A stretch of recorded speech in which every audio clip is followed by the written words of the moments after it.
Hello everyone. तो आज है हमारा डे नंबर 4 यानी कि लास्ट डे, और आज हमने करनी है एनालिसिस ऑफ फाइनेंशियल स्टेटमेंट वाली पूरी की पूरी बुक। सर उसके अंदर फर्स्ट चैप्टर आता है जिसके अंदर हम पढ़ते हैं कि कंपनीज की जो फाइनेंशियल स्टेटमेंट होती हैं वो बनती कैसे हैं और उसका फॉर्मेट क्या होता है। जैसे सोल प्रोप्राइटरशिप में हमने बैलेंस शीट और पीएनएल पढ़ा था ना 11th क्लास के अंदर, तो 12th के अंदर हम कंपनीज का पढ़ेंगे। पर उसमें क्या था कि जो बैलेंस शीट और पीएनएल है वो दोनों ना टी शेप के थे। टी शेप मतलब जैसे दूसरे अकाउंट्स बनते हैं वैसे बनते थे, बट सर अब कंपनीज अकाउंट में अलग हो जाता है। उसके अंदर से टी शेप में बनते थे और यहाँ पे सीधा वर्टिकल शेप में बनते हैं, मतलब एक सिंगल चलती है। यहाँ तो हमारे पास स्पेस नहीं था इसलिए इसे लिख दिया, तो इसको ऐसे मत मानो, ये सिंगल ही है सीधा। ठीक है सर, पहले आती है इक्विटी एंड लायबिलिटीज, उसके बाद आती है एसेट्स। पहले बैलेंस शीट की बात करेंगे फिर पी&एल की। अब सर अगर आप ये +2 में कर ले हो ना तो सीधा 4 नंबर ये चीज लेके जाती है। कितने नंबर? 4 नंबर। और जिस बच्चे को टॉप करना होता है ना उसके लिए 4 नंबर तो क्या 1 नंबर भी बहुत इंपॉर्टेंट होते हैं। तो मेरी बात अगर तुमने ध्यान से सुन ली तो ये बैलेंस शीट तो तुम कभी भूल ही नहीं सकते। ये +2 के बाद तुम्हारे सीए फाउंडेशन में और बाकी अदर जगह तुम बीकॉम कर रहे हो या फिर कोई भी चीज कर रहे हो ना तो कॉमर्स वाले बच्चे को ये तो आनी चाहिए। सर इसको याद कैसे करें? सबसे पहले तुम ये याद रखो कि बैलेंस शीट के वक्त सबसे ऊपर किसको रखेंगे? ओनर को। ओनर का मतलब इक्विटी एंड लायबिलिटीज के अंदर सबसे पहले क्या आएगा? शेयर होल्डर फंड आएगा। जो शेयर होल्डर्स होते हैं कंपनी के उसका फंड। सर उसके ना 3 चीजें होती हैं। पहला उसने जो कैपिटल लगा रखी है, दूसरा जिसने प्रॉफिट कमा रखा है, मतलब सबसे पहले शेयर कैपिटल फिर रिजर्व एंड सरप्लस। सर ये थर्ड क्या होता है? Money received against share warrant. Sir पिछले जमाने में क्या होता था, अब तो सारा कुछ ऑनलाइन हो गया ना, पर जब ये स्टार्ट हुआ था ना तब ना हमें सर्टिफिकेट्स मिलते थे शेयर के। तो जितने जितने आप शेयर के मतलब मनी देते रहते थे उतने सर्टिफिकेट मिलते रहते थे। अगर एक बंदे के पास इतने सर्टिफिकेट है तो क्या सारे संभाल के रखेगा? नहीं ना, वो जाता था कंपनी को जमा कराता था और वहां से एक सिंगल शेयर वारंट ले आता था। ठीक है, फुली पेड वाला, उसको बोलते थे money received against share warrant. मतलब वो शेयर कैपिटल ही होती है बट वो शेयर वारंट के अंदर कन्वर्ट हो जाती है। ठीक है सर, बाकी इसको ज्यादा डीप में समझने की जरूरत हमें नहीं है। सर उसके बाद share application money pending allotment. अभी बताया था ना जब हमने पढ़ा भी पिछले मतलब डे 3 में पढ़ा था कि जब मैं कंपनी की अलॉटमेंट करूंगा ना, मतलब मैं शेयर इश्यू कर रहा हूं तो पहले मैं एप्लीकेशन मनी मंगवाऊंगा। तो मेरे पास एप्लीकेशन मनी आई हुई है बट मैंने अभी तक अलॉटमेंट नहीं करी। मतलब बच्चों ने मेरे को बुक्स लेने के लिए पैसे दिए थे कि सर मेरे को बुक्स चाहिए, तो एडवांस बुकिंग कर दी, उसको कहते हैं एप्लीकेशन मनी। कि एडवांस बुकिंग के पैसे आए हैं पर मैंने अभी तक किसी को अलॉटमेंट नहीं करी है, तो ये पैसे मेरे नहीं है, ये पब्लिक के ही हैं, ना ये शेयर होल्डर फंड्स के लिए। वो शेयर होल्डर बने नहीं है इसीलिए इसको हम अलग दिखाते हैं। अगर ये शेयर होल्डर बन जाते तो ऊपर आ जाता ना, ये अभी तक शेयर होल्डर बने नहीं है क्योंकि अभी तक अलॉटमेंट ही नहीं हुई, इसीलिए इसको शेयर होल्डर के बाद दिखाया गया। सर उसके बाद अदर लायबिलिटीज आ जाती है। सर अदर के अंदर सबसे पहले हम बड़ी बात करेंगे, मतलब दूर की बात करेंगे। सर तो दूर मतलब नॉन करंट, जो अभी इस साल हमने पे नहीं करनी है। सर इस साल पे क्या नहीं करते? सर मैंने कोई बैंक लोन लिया होगा, मतलब लॉन्ग टर्म बोरोइंग्स। ठीक है सर, मैंने कोई टैक्स लायबिलिटी होगी जो मैंने डेफर कर रखी है, sir long term defer tax liability. Sir other long term liabilities, इसके अलावा कोई लॉन्ग टर्म लायबिलिटी हो सकती है, या फिर मैंने लॉन्ग टर्म प्रोविजन बनाए हुए हैं जैसे एम्प्लॉय प्रोविडेंट फंड वगैरह हो गया। जब एम्प्लॉयज रिटायर होते हैं तब उनको पैसे देते हैं ना, तो वो फंड भी यहाँ पे आएगा। क्यों? क्योंकि लायबिलिटी है बट वो एक प्रोविजन है और ऊपर से लॉन्ग टर्म के लिए, इसलिए long term provisions long term non current liability के अंदर आते हैं। सिर्फ बस नॉन करंट लायबिलिटी नहीं होती है। सर अब शॉर्ट टर्म में क्या आएगा? यहाँ पे क्या था? लॉन्ग टर्म बोरिंग, यहाँ पे क्या आ जाएगा? Short term borrowing. सर मेरे क्रेडिटर्स वगैरह। ठीक है सर, ट्रेड पेबल मतलब क्रेडिटर्स इसमें आ गया ना शॉर्ट टर्म। मैंने कुछ शॉर्ट टर्म के लिए मैंने 6 महीने के लिए लोन ले रखा है, बैंक ओवरड्राफ्ट वगैरह हो गया, वो यहाँ पे आ जाता है। सर ट्रेड पेबल्स मतलब बिल्स पेबल और क्रेडिटर्स। सर उसके बाद अदर, यहाँ पे भी अलग था, यहाँ पे भी अदर। सर यहाँ पे लॉन्ग टर्म प्रोविजंस था, यहाँ पे short term provisions like provision for doubtful dates and etcetera. Sir ये हमारी थी सारी लायबिलिटी, इसके अलावा कुछ भी नहीं है। ठीक है, अभी तुम्हें बताऊंगा तुम्हें क्वेश्चन भी कैसे अटेम्प्ट करने हैं। सर इधर क्या आ गई हमारी एसेट्स, सर पहले लायबिलिटी फिर उसका क्या कर देंगे टोटल, उसके नीचे ही क्या शुरू करेंगे एसेट्स। अब हमने अगर पहले दूर की सोची लायबिलिटी के वक्त, तो एसेट में भी दूर की सोचेंगे मतलब लॉन्ग टर्म। तो सबसे पहले आएगा non current assets. Sir non current में सबसे बड़ी चीज हमारे पास क्या होती है, सर हमारी जो पीपी होती है मतलब प्रॉपर्टी प्लांट एंड इक्विपमेंट्स, तो सबसे ऊपर उसको लिखेंगे। सर मेरे पास कोई प्रॉपर्टी प्लांट या इक्विपमेंट्स हैं या फिर कोई इनटेंजिबल एसेट्स हैं, उसको मैं सबसे ऊपर लिखूंगा। सर इसके अंदर फर्दर चार चीजें आती हैं। क्या सर मेरे पास प्रॉपर्टी प्लांट इक्विपमेंट है तो ये टेंजिबल हो गया ना, तो ये दो टेंजिबल और ये दो इनटेंजिबल। सर मेरे पास जो टेंजिबल एसेट्स हैं वो ऊपर मतलब property plant and equipment, sir उसके बाद इनटेंजिबल एसेट्स उसको अलग दिखा दिया। अब कोई बिल्डिंग बन रही है तो मेरी पीपी ही ना, बट मैं उसको अलग शो करूंगा, उसको क्या बोलूंगा मेरी कैपिटल वर्क इन प्रोग्रेस है। मैं अभी बिल्डिंग बना रहा हूं, मेरी कैपिटल लगी हुई है बट अभी वो वर्क इन प्रोग्रेस है। सर वैसे ही इनटेंजिबल एसेट मेरी वर्क इन प्रोग्रेस है, मैं उसको क्या कहूंगा इनटेंजिबल एसेट अंडर डेवलपमेंट। मैंने पेटेंट्स के लिए अप्लाई करा हुआ, फीस भरी हुई है, सर मेरे को एसेट बन जाएगी बट वो मेरी अभी क्या है अंडर डेवलपमेंट है, मेरे को अभी तक उसका राइट नहीं मिला है। मैंने कॉपीराइट के लिए अप्लाई करा हुआ, फीस भरी हुई है सारी, सर वो क्या है इंटेंजिबल एसेट अंडर डेवलपमेंट। जब वो फाइल होगी तो इसके अंदर आएगी इंटेंजिबल एसेट्स के अंदर। सर इसके बाद सर नॉन करंट इन्वेस्टमेंट्स, मैंने लॉन्ग टर्म के लिए इन्वेस्टमेंट कर रखी है किसी कंपनी में, जैसे रिलायंस कंपनी के अंदर मुकेश अंबानी ने क्या कर रखी है नॉन करंट इन्वेस्टमेंट कर रखी है। सर क्या वो भी बेच देंगे सारा कुछ? नहीं सर, उन्होंने तो लंबा चले, उसे कहते हैं नॉन करंट इन्वेस्टमेंट। सर सबसे पहले क्या आया पीपी, उसके बाद नॉन करंट इन्वेस्टमेंट। सर यहाँ पे क्या था डेफर्ड टैक्स लायबिलिटी, ये देखो है ना, तो यहाँ पे क्या आएगा deferred tax asset. Sir liability में डेफर्ड टैक्स लायबिलिटी, यहाँ पे deferred tax assets. Sir long term loans and advances, वहां पे मैंने क्या था लॉन्ग टर्म बोरोइंग्स, यहाँ पे क्या आएगा sir long term loan and advances. वहां से मैंने बैंक से लोन लिया हुआ था, यहाँ मैंने किसी को लोन दिया या फिर बैंक में पैसे में एफडी करा रखी है, उसको क्या बोलते हैं long term loan and advances, मैंने एफडी करा रखी है, ठीक है। और उसके बाद क्या आ जाएगा sir other non current assets.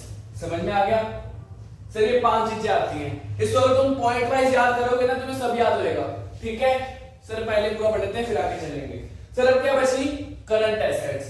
Current assets के अंदर यही से इसका उल्टा शुरू करेंगे। सर पीपी क्या इसमें कुछ शॉर्ट टर्म में होता है? सर नहीं। सर उसके बाद क्या आता है सर नॉन करंट इन्वेस्टमेंट्स, यहाँ पे क्या आ जाएगा करंट इन्वेस्टमेंट्स। सर ये नॉन करंट वाली है करंट वाली है, सेम चीजें बस करंट में आ जाएंगी। सर ये नॉन करंट इन्वेस्टमेंट थी और ये करंट इन्वेस्टमेंट बन गई। सर उसके बाद सर यहाँ पे मेरी पीपी थी, बट पीपी की जगह मेरे पास क्या होगा मेरा स्टॉक होगा, तो वहां पे क्या लिखूंगा मेरी करंट इन्वेंट्रीज, ठीक है, मतलब क्लोजिंग इन्वेंट्री, ठीक है सर। उसके बाद सर मेरे ट्रेड रिसीवेबल्स, यहाँ पे ट्रेड पेबल था, यहाँ पे ट्रेड रिसीवेबल आ गया सर मेरे डेटर्स वगैरह। तो उसके बाद कैश एंड कैश इक्विवेलेंट, मेरे पास कैश बैंक और कैश इक्विवेलेंट मतलब मेरे पास सिक्योरिटीज पड़ी है, मार्केटेबल सिक्योरिटीज, इसको मैं कैश इक्विवेलेंट बोलता हूं, उसको आप कैश फ्लो के अंदर पढ़ेंगे सर, ठीक है। Sir short term loan and advances आ गया, यहाँ पे लॉन्ग टर्म था, उसके बाद बच गया अदर। सर इसके अलावा कुछ भी नहीं है। अब मेरी बात सुनो ध्यान से, सर पेपर में क्वेश्चन आएगा कि एक चीज हमें गिवन होगी, जैसे अक्रूड इनकम गिवन है, ठीक है, तुमने बताना है कि उसका मेजर हेड कौन सा होगा और सब हेड कौन सा होगा। सर सबसे पहले सोचना पॉइंट वाइज, सर वो एसेट है या लायबिलिटी है, क्या सोचना है सर एसेट है या लायबिलिटी है। सर अक्रूड इनकम मेरी एसेट होती है, तो सर एसेट वाली साइड आएगा। अब सर अक्रूड इनकम मेरी नॉन करंट एसेट है करंट एसेट है, सर मेरी करंट एसेट होती है, सर करंट एसेट आ गया। ये क्या होगा उसका मेजर हेड आ गया। मेजर हेड अपने पास पांच ही होते हैं, एक शेयर होल्डर फंड, एक नॉन करंट लायबिलिटी, एक current liability, non current asset और करंट एसेट, ये मेरे मेजर हेड है। तो इन पांचों में से एक आएगा। सर लायबिलिटी वाली साइड सोचे तो इन तीनों में से एसेट के अंदर नॉन करंट या करंट। सर अब सोचो अक्रूड इनकम का कोई अलग से सब हेड पढ़ा था आपने? सर मैंने इन्वेस्टमेंट का तो पढ़ा था, सर मैंने इन्वेंट्री का भी पढ़ा था, सर मैंने ट्रेड रिसीवेबल का भी पढ़ा था, सर मैंने कैश एंड कैश इक्विवेलेंट का हो गया, मैंने short term loan advances. Sir accrued income का कोई स्पेसिफिक नहीं था ना, तो क्या बन गई सर, अदर करंट एसेट। समझ में आ गया। तो सर जब पेपर में पूछेंगे हमें सोचना है और उस हिसाब से आंसर लिख के आना है कि सर इसका जो मेन हेड है वो करंट एसेट्स और सब हेड है अदर करंट एसेट्स। सर वैसे इसके अंदर मान लो पूछ लिया provision for doubtful debts. Sir provision for doubtful debts, sir मेरी एसेट है या लायबिलिटी है? सर मेरा वो प्रॉफिट का ही पार्ट है, मेरे पास कुछ प्रॉफिट आया था उसमें से एक छोटा सा बिल आगे अलग रख दिया, है वो प्रॉफिट का ही पार्ट, बस अलग नाम से पड़ा है। तो प्रॉफिट क्या होता है सर, लायबिलिटीज के अंदर होते हैं ना, मेरी कैपिटल का पार्ट होता है सर, वो भी क्या होगा लायबिलिटी के अंदर होगा। मेरे को पता लग गया सर लायबिलिटी वाली साइड आएगा। सर लायबिलिटी के अंदर शेयर होल्डर का फंड होता है क्या? नहीं सर। सर इसका पार्ट जरूर होता है बट वो अलग प्रोविजन हो गया ना। सर नॉन करंट है या करंट है? सर करंट है, तो कहां पे आएगा सर, शॉर्ट टर्म प्रोविजंस। समझ में आ गया। सर ऐसे हमें करने हैं क्वेश्चन, ठीक है। अब मैं कुछ क्वेश्चन बोल रहा हूं, उसको तुमने अपने माइंड के अंदर आंसर देना है, क्योंकि तुम मेरे को यहां पे आके बता तो सकते नहीं हो।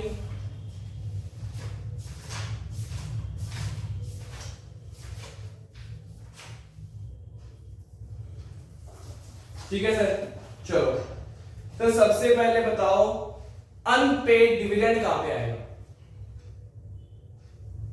सोचो सर अनपेड डिविडेंड कहां पे आएगा?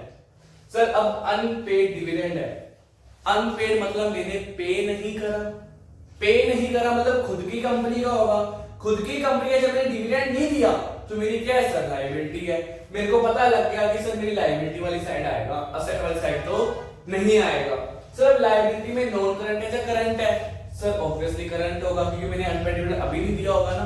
सर करंट के अंदर आएगा, कहां पे आएगा sir, short term borrowing trade payable other के अंदर या शॉर्ट टर्म प्रोविजन में? सर अदर करंट लायबिलिटीज के अंदर आ जाएगा, क्योंकि इसका कोई स्पेसिफिक हेड नहीं है।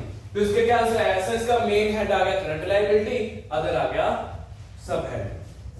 ठीक है सर। उसके बाद सर बताओ कॉपीराइट्स और पेटेंट्स कहां पे आएंगे? अभी बताया था मैंने सर, कॉपीराइट और पेटेंट मेरी इनटेंजिबल एसेट होती है, उसका हमें सीधा सीधा पता है सर। पीपी पीपी तुम पीपी मत लिखाना सर, नॉन करंट एसेट्स के अंदर पीपीई के अंदर आएगा सर। इनटेंजिबल तो उसका भी सबसे सब हेड हो गया sir. Sir main head non current assets, उसके बाद पीपी एंड इनटेंजिबल एसेट के अंदर आएंगे। समझ में आ गया sir. Land and building same, non current assets, property plant and equipment and intangible assets के अंदर। सर उसके बाद sir current liability, sorry sir current मैच्योरिटीज of long term debt, current maturity of long term debt. Sir वो कह रहा है तो long term debt but maturity current है सर। मैंने डिवेंचर लिए थे, जब मैं डिवेंचर इशू करे मेरी क्या होगी, नॉन करंट लायबिलिटी। मैं 10 साल बाद देने, बट जब मैं 9वें साल में खड़ा हूं तो अगले साल मेरे को पे करने हैं ना, अब मेरी क्या बन चुकी है वो सर, करंट लायबिलिटी। मतलब 9 साल तक वो नॉन करंट रहेगी, बट लास्ट ईयर आते वो क्या बन जाएगी, करंट। तो जो डिवेंचर होंगे ना वो 9 साल तक यहां दिखेंगे, but last year balance sheet में सर अपने को करंट लायबिलिटी में दिखेंगे, क्योंकि इसी साल उनको पे करने हैं आगे। समझ में आ गया सर? वही बोल रहा है कि current maturity of long term debt है सर। सर है तो लॉन्ग टर्म बट है क्या, करंट मैच्योरिटी। सर इसलिए करंट लायबिलिटीज के अंदर आ जाएगा। सर करंट लायबिलिटी में क्या आएगा सर, डेट। डेट मतलब बोरिंग्स, मतलब सर शॉर्ट टर्म बोरिंग्स। तो current liability short term borrowings. मुश्किल था सर? नहीं था।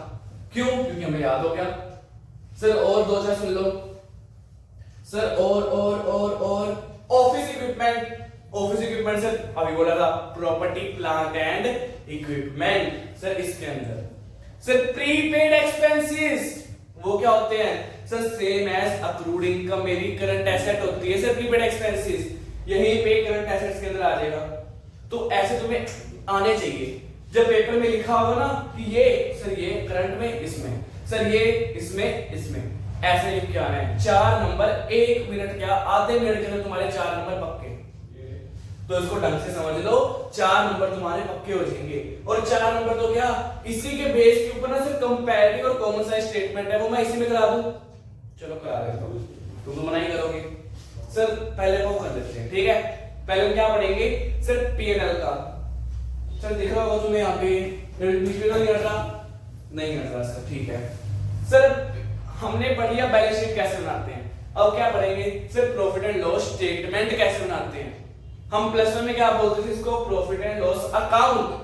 अब क्या बोलेंगे, statement of profit and loss. ये स्टेटमेंट की तरह होती है सर, सेम वहां पे पहले बनती थी अकाउंट की तरह, यहां पे बनेगी वर्टिकली सर। सबसे पहले उसके अंदर तो हम चिंता लिखते थे ना, इधर साइड इनकम और एक्सपेंसेस।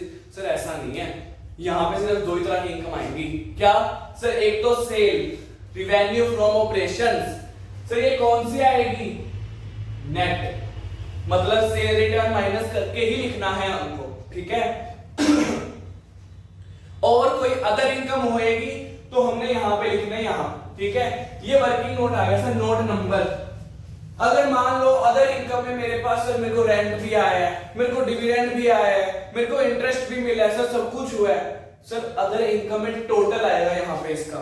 सर यहां पे क्या लिख दूंगा, 1, नोट नंबर 1। और जब ये कंप्लीट हो जाएगा इसके नीचे लिखूंगा वर्किंग नोट्स, वहां पे लिखूंगा note number 1 other income. Other income के अंदर मेरे पास क्या क्या है वो यहां पे आएगा, समझ में आ गया सर। नीचे क्या लिखूंगा, नोट्स, नोट्स के अंदर पॉइंट 1 डालूंगा, पॉइंट 1 के अंदर अदर इनकम लिखूंगा, उसके अंदर लिखूंगा रेंट इतना, इंटरेस्ट इतना, डिविडेंड इतना। यहां पे सेल्स का टोटल आएगा, हमको बाइफरकेट करके नहीं लिखना है, क्योंकि जितना शॉर्ट होएगा उतना हमें आसानी होगी। सर अगर किसी को ज्यादा वो है ना कि मेरे को देखना है इसमें है क्या, सर अदर इनकम में कितनी इनकम है, क्या क्या है, तो वो पीछे जाएगा, नोट्स अपने आप पढ़ लेगा। पर हमें एक शॉर्ट ओवरव्यू दे रहे हैं, अदर इनकम कितनी थी हमारी, बस हमारे बिजनेस की मेन इनकम क्या होती है सर, मेरी सेल कितनी हुई, तो सेल अलग आएगी, समझ में आ गया सर। सिर्फ इनकम में दो साइड है, इसको टोटल करेंगे क्या आ जाएगी, टोटल इनकम आ जाएगी। सर इसमें से क्या माइनस करूंगा, मेरे एक्सपेंसेस।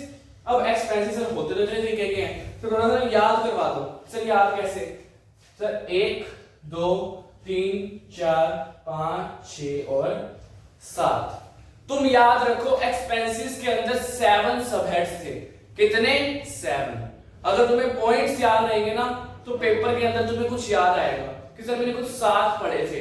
अब साथ में तुम्हें 5 याद आ रहे हैं, 2 याद नहीं आ रहे, तुम याद करोगे, बट तुम्हें पता ही नहीं कितने हैं, तो तुम क्या याद करोगे, क्या रह गया मेरा। तुम्हें 5 याद आ रहे हैं, तुम क्या कहोगे सर 5 ही तो थे, नहीं सर मेरे को पता है 7 थे, ठीक है। तो तुम याद रखो कि सर एक्सपेंसेस में 7 आइटम्स आती हैं। सर कौन कौन सी, बिजनेस के लिए क्या क्या एक्सपेंस हो सकते हैं सर, एक तो cost of material consume. Sir जो उनका रॉ मटेरियल है कितना कंज्यूम हुआ, रॉ मटेरियल कितना कंज्यूम हुआ, जो मटेरियल पड़ा है वो कितना कंज्यूम हो रहा है। सर दूसरा, जो उन्होंने परचेज करी आगे से, तो परचेज और स्टॉक इन ट्रेड, ठीक है सर।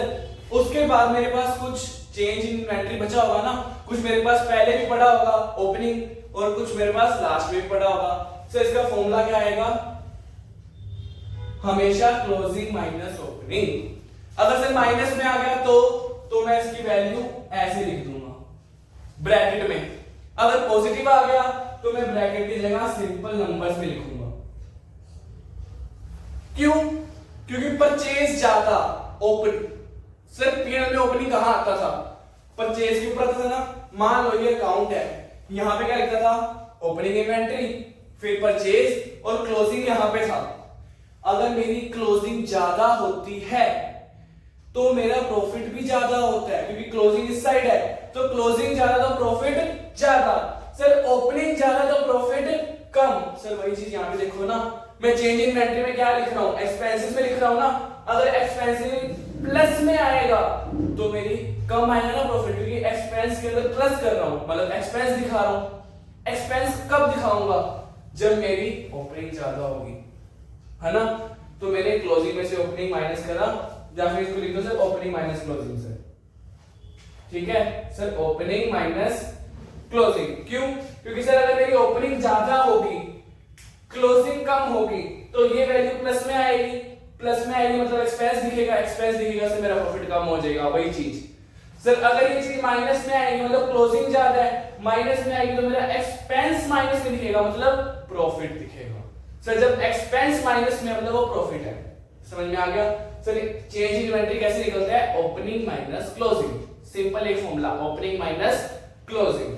सर उसके बाद सर मेरे पास कुछ एम्प्लॉइज होंगे, जहां पर सैलरी एंड वेजेस पढ़ते थे, पर कंपनी की तो रॉयल्टी, मतलब कंपनी बहुत कुछ देती है, कहते नहीं कंपनी के अंदर लगो ना तुम्हें गाड़ी भी मिलेगी, बंगला भी मिलेगा, सब कुछ मिलेगा, वो मेरे क्या है सर एम्प्लॉय बेनिफिट एक्सपेंसेस है सारे, तो वो अलग दिखाऊंगा एम्प्लॉय बेनिफिट एक्सपेंसेस के अंदर। सर उसके बाद finance cost. Sir finance cost क्या होती है, जब मैं कंपनी को चला रहा हूँ तो बोरोइंग कर रहा हूँ ना, ठीक है सर मेरे यहाँ पे डिबेंचर लिए, लॉन्ग टर्म बोरोइंग्स ली, क्या जब मैं ये लॉन्ग टर्म बोरोइंग कर रहा हूँ, जब मैं शॉर्ट टर्म बोरोइंग कर रहा हूँ, क्या उसके ऊपर मेरी कॉस्ट ही लग रही?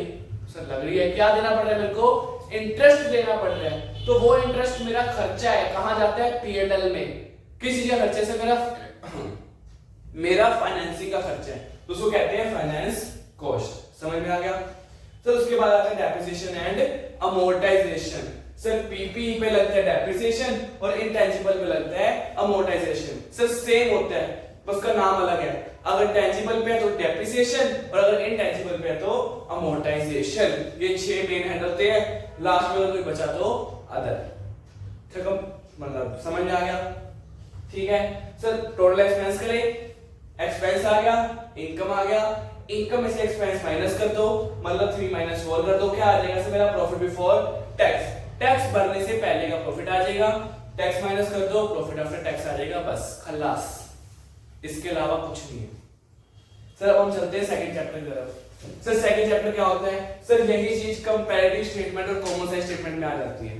ठीक है सर, कंपैरेटिव का मतलब क्या होता है? सर दो चीजों को कंपेयर करना। कंपैरेटिव मतलब कंपेयर करना, है ना? सर मैं क्या कंपेयर करूंगा? या तो मैं दो कंपनीज की बैलेंस शीट कंपेयर करूंगा, या फिर मैं उसी कंपनी की बैलेंस शीट उन 2 सालों की या 2 सालों से ज्यादा की कंपेयर करूंगा। ठीक है, या तो मैं ए और बी कंपनी को आपस में कंपेयर करूंगा, या फिर मैं ए कंपनी की ही पिछली वाली और इस साल की बैलेंस शीट को कंपेयर करूंगा। उसको बोलते हैं कंपैरेटिव स्टेटमेंट, जिसके अंदर हम कंपेयर करते हैं कि पिछले साल से कितना चेंज हुआ। समझ में आ गया? सर कॉमन साइज क्या होती है? सर कॉमन साइज होता है कि पूरी बैलेंस शीट में ना कुछ कॉमन ले लेना। सर इस बैलेंस शीट को ना मैंने न्यूमेरिकल में लिख दिया, मतलब यहाँ पे सारी अमाउंट लिखी हुई है, तुम्हें क्या अच्छे से समझ आ जाएगी? नहीं आएगी। सर परसेंटेज में लिखी हुई है ना, ज्यादा समझ आएगी। जो अनपढ़ बच्चे होते, अनपढ़ बच्चे कह रहा हूँ, जो अनपढ़ लोग होते हैं ना, उनको परसेंटेज में याद समझ आता है। कैसे? सर यहाँ पे मैंने परसेंटेज में लिख दिया कि जो कैपिटल है ना वो 50% है। इसका मतलब सर टोटल जो मेरा है ना उसकी 50% क्या है? कैपिटल है। समझ में जल्दी आ रहा है ना? यहाँ पे 50 लाख लिखा हुआ है, यहाँ 25 लाख लिखा हुआ है, क्या तुम करने बैठोगे? इतना ध्यान नहीं दोगे।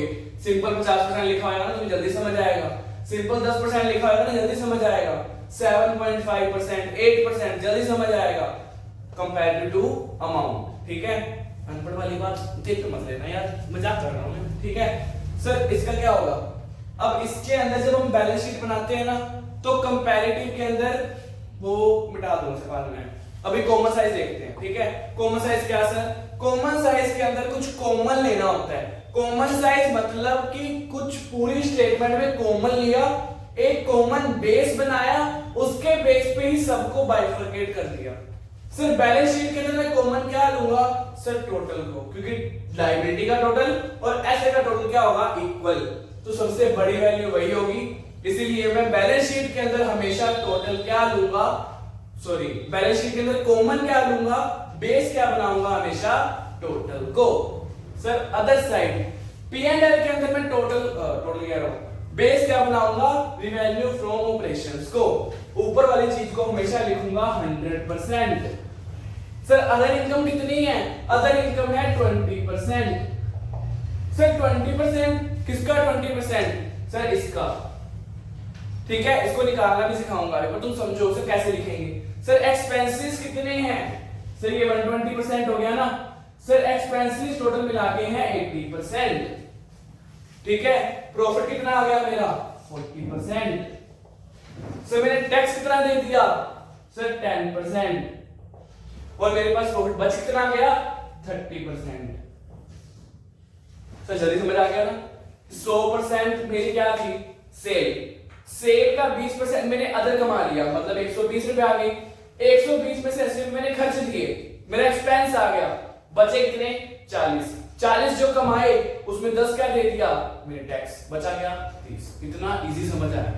अगर यहीं पे अमाउंट लिखी होती खत्म था काम। इसीलिए कंपैरेटिव स्टेटमेंट और कॉमन साइज स्टेटमेंट क्या होती हैं, हमको फाइनेंशियल स्टेटमेंट जो होती है ना उसको एनालाइज करने में ज्यादा हेल्प करती है। समझ में आ गया?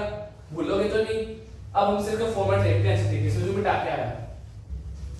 ठीक है सर, अब क्या कर रहे हैं हम? सर हम पढ़ रहे हैं comparative statement. Sir comparative statement क्या होती है? हम कंपेयर करते हैं दो चीजों को। ठीक है, दो चीज क्या सर? ए और बी। इसके अंदर मैं ये मान लेता हूं कि मैं प्रीवियस ईयर बैलेंस शीट जो थी उसको करंट ईयर से क्या कर रहा हूं, कंपेयर कर रहा हूं किसी कंपनी की। सर ए को क्या लूंगा हमेशा? Previous year. ये कौन सा होगा सर? पिछला साल। Sir previous year. ठीक है सर, करंट ईयर को मैं आगे रखूंगा तो सर ये कौन सा आएगा? इस वाला साल। इस वाला मतलब ये प्रेजेंट। Sir current. ठीक है, जो अभी चल रहा है ये वाला। ठीक है सर, अब सी मैं क्या देख रहा हूं कि कितना चेंज आया। मैं चेंज देख रहा हूं ना कि मैंने सर कितना चेंज आया पिछले साल से इस साल में, कितना चेंज आया। सर वो क्या है? सी। सी मतलब चेंज। सर बी माइनस ए। चेंज कैसे पता लगेगा कि सर इस साल को पिछले साल से कंपेयर करना, मतलब इस साल माइनस पिछले वाला साल। तो b माइनस ए मतलब जो चेंज आया। चेंज सर पॉजिटिव भी हो सकता है और नेगेटिव भी हो सकता है। पॉजिटिव आएगा पॉजिटिव में लिखेंगे, नेगेटिव आएगा तो ब्रैकेट में लिखेंगे। सर चेंज ही नेगेटिव है। ठीक है सर, उसके बाद सर डी क्या बताएगा? कितने परसेंट में आया। अभी बताया ना परसेंटेज में ज्यादा अच्छे से समझ आती है, इसलिए डी क्या हो गया सर? परसेंटेज होगी कि कितने परसेंट चेंज आया। सर तुम्हें परसेंटेज का फॉर्मूला मेरे ख्याल से 5th क्लास में सिखाते होंगे कि परसेंटेज कैसे निकालते हैं। सर जिस चीज की परसेंटेज निकालनी है उसको ऊपर रखो। सर मेरे को चेंज की निकालनी है मतलब सी। जिसके बेस पे निकालनी है उसको बेस बना लो। बेस मतलब सर पिछले साल से कितना चेंज आया ना, तो पिछले साल क्या बन जाएगा? चेंज मतलब ए मेरा बेस बन जाएगा, इनटू क्या करना है? 100 बस। सर मेरी परसेंटेज आ गई। जिस चीज की परसेंटेज निकालनी है ऊपर रखो, जो बेस बनाया तुमने उसको नीचे रखो, into 100। Sir common size statement में भी यही चीज है। कॉमन साइज स्टेटमेंट में क्या करते हैं? टोटल को बेस बनाते हैं, निकालते किसकी है? हर एक चीज की। सर शेयर कैपिटल ऊपर रखूंगा, डिवाइड बाय टोटल इनटू 100, मेरा परसेंटेज आ जाएगा। सर मैं पीपी को ऊपर रखूंगा, टोटल नीचे रखूंगा, इनटू 100 करूंगा, इसका परसेंटेज आ जाएगा। इंटेंजिबल को ऊपर रखूंगा, इसको नीचे रखूंगा, इनटू 100 करूंगा, इसका परसेंटेज आ जाएगा। बस ये तो करना है। सर वो कॉमन साइज बन गई, कंपैरेटिव बन गई, और कुछ ही नहीं है। ये भी तुम्हारे 4 नंबर फालतू के, कुछ ही नहीं है सर चैप्टर्स में। अगर तुम्हारे इस चैप्टर में नंबर नहीं आ सकते ना, बस ये फ्री के नंबर है। बच्चे इसी से पास हो सकते हैं, बाकी कुछ मत करो। चाहे करना है पर अपने ना टॉप करना है। ठीक है, इसको बता दूं मैं, बता देते सर। अब हम करेंगे अगला चैप्टर। अगला चैप्टर का नाम है अकाउंटिंग रेशियो या फिर ratio analysis. Sir ratio analysis कैसे आप करते हैं? सर अभी जैसे आपको बताया ना परसेंटेज। सर परसेंटेज एक ऐसी चीज है जो एक नॉर्मल आम आदमी को ना बहुत अच्छी चीज समझा देती है। सर वही रेशियो एनालिसिस है। अगर मेरे रिलायंस कंपनी की जो बैलेंस शीट वाली पूरी स्टेटमेंट होती है जो 150-200 पेज की होती होगी, फिर मतलब आपको लगे पकड़ा दी, आप क्या उसमें क्या देखोगे, क्या पढ़ोगे? सर घंटा समझ नहीं आएगा। ठीक है, बट अब क्या करें? समझना तो पड़ेगा। अगर आपने शेयर लिया आपको समझना पड़ेगा। सर हमें उसको बेटर एनालाइज करने को और बेटर समझने के लिए क्या हेल्प करते हैं? रेशियो एनालिसिस मतलब अकाउंटिंग रेशियोज। सर बिजनेस को समझने के लिए हमें 4 बातें पता होनी चाहिए। पहले भी चैप्टर पढ़ा चुका हूं पर फिर से करवा रहा हूं, इतना मुश्किल नहीं है, इतना बड़ा बात। सर एक तो बच्चे इसको ना इतना पता नहीं क्या लेके चलते हैं, पता नहीं क्या है, कुछ भी नहीं है। सर बिजनेस के अंदर अपने को 4 बातें पता होनी चाहिए। सर क्या? सर लिक्विडिटी रेशियो, कि मेरा बिजनेस लिक्विड है या नहीं है। मेरे बिजनेस के अंदर अगर मेरे को किसी को कैश देनी पड़ जाए, मेरे को अभी किसी को पेमेंट करनी पड़ जाए, तो मैं कर सकता हूं या नहीं कर सकता हूं। सर दूसरी बात, सर मैं सोलवेंट हूं या इनसोलवेंट हूं। सर मेरा डेट कितना चल रहा है, उसका इंटरेस्ट कितना दे रहा हूं, वो सब देखना है। सर उसके बाद मेरी एक्टिविटीज कैसी चल रही है, मेरा टर्नओवर रेशियो क्या है, मेरी सेल्स के बदले में मेरे एक्सपेंसेस वगैरह कितने हैं, सब कुछ क्या है। सर लास्ट मेरे को प्रॉफिट कितना हो रहा है, बस। सर अगर किसी को पैसे देने हैं तो दे सकता हूं, नहीं दे सकता हूं, मैं सोलवेंट तो हूं ना, मेरी एक्टिविटीज कैसी चल रही है और मेरा प्रॉफिट क्या हो रहा है, बस यही 4 रेशियोज होते हैं। सर लिक्विडिटी रेशियो के अंदर 2 तरह के रेशियो आते हैं, with in a month and with in a year. Sir 1 महीने के अंदर देना है या फिर 1 साल के अंदर देना है। विद इन अ मंथ भी कह सकते हैं उसको, या फिर with in a short time span कह सकते हैं सर, कि बिल्कुल कम समय में देना है, 15, 20, 30, 45, 60 दिन के अंदर अंदर। Sir with in a year मतलब 12 महीने के अंदर। सिर्फ 12 महीने मतलब करंट पीरियड, मतलब करंट एसेट्स का यूज कर सकता हूं, है ना। तो sir current ratio, current assets divide by current liability. क्या मेरी करंट एसेट्स यूज करके मैं अपनी करंट लायबिलिटी पे कर सकता हूं, मेरी करंट एसेट्स करंट लायबिलिटी से कितनी ज्यादा हैं। सर ये कहते हैं इसका आइडल रेशियो क्या होना चाहिए। सर रेशियो चैप्टर कहता है कि 2:1 होना चाहिए, ठीक है। इसको मैं 2:1 लिख सकता हूं ऐसे, 2/1 मतलब मेरी करंट एसेट्स करंट लायबिलिटी से डबल होनी चाहिए, तब मैं कहूंगा कि मेरा बिजनेस जो है अच्छी फाइनेंशियल पोजीशन पे है। सर अगर इससे ज्यादा है, ज्यादा मतलब सर 2 ऊपर है 1 नीचे है, मतलब अगर मेरी करंट एसेट से ज्यादा है डबल से भी तो और अच्छी बात है ना। सर इससे कम है तो नहीं सर, अपनी फाइनेंशियल पोजीशन अच्छी करो, ठीक है। सर क्विक रेशियो, सर ये क्या था, विद इन अ ईयर 12 महीने। सर ये क्या है, short time. Sir short time में मतलब क्विकली देने हैं, क्विक रेशियो जल्दी जल्दी देने हैं। इसके सर 2 नाम और हैं, एक लिक्विडिटी रेशियो और एक है एसिड टेस्ट रेशियो, ठीक है।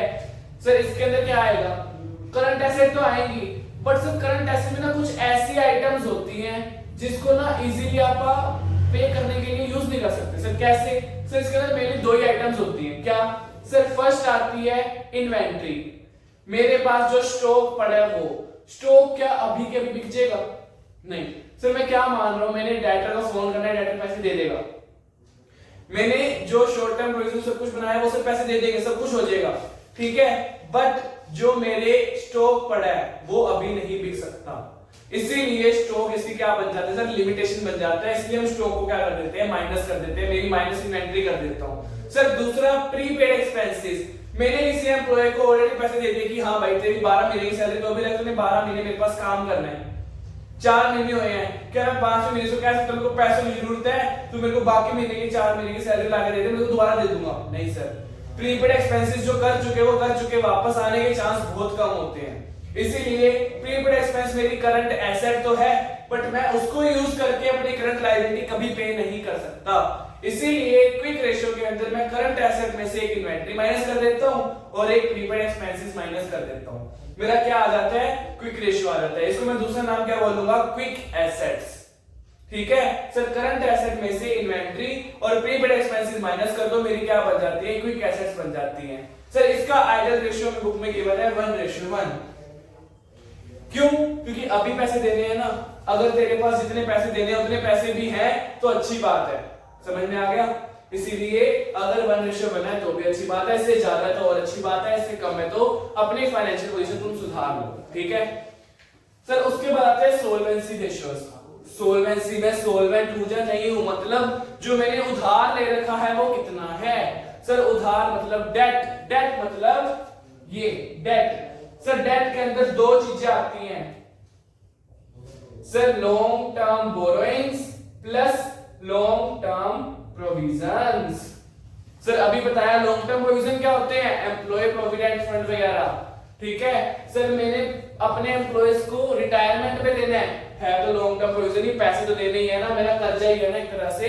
सर लॉन्ग टर्म बोरिंग मतलब डिवेंचर, बैंक लोन वगैरह। सर लॉन्ग टर्म बोरिंग और लॉन्ग टर्म प्रोविजन ये 2 चीजें आती है डेट के अंदर, समझ में आ गया। सर मैं डेट लग गया क्या होता है, सर मेरी इक्विटी कितनी है और मेरा डेट कितना है, मतलब सोल्वेंट के अंदर क्या आएगा, मैंने बिजनेस के अंदर जो उधार लिया हुआ है डेट वो कितना है मेरे इक्विटी के बदले में, उसके रेशियो में कितना है, तो डेट डिवाइड बाय इक्विटी, जो ये नाम है ना वही इसका क्या फॉर्मूला है सर, डेट इक्विटी रेशियो मतलब debt divide by equity. Sir equity क्या होती है? सर मैंने शेयर होल्डर फंड बढ़ाया था अभी यहाँ पे, सर बैलेंस शीट में लिखा हुआ था शेयर होल्डर फंड, उसके अंदर क्या था?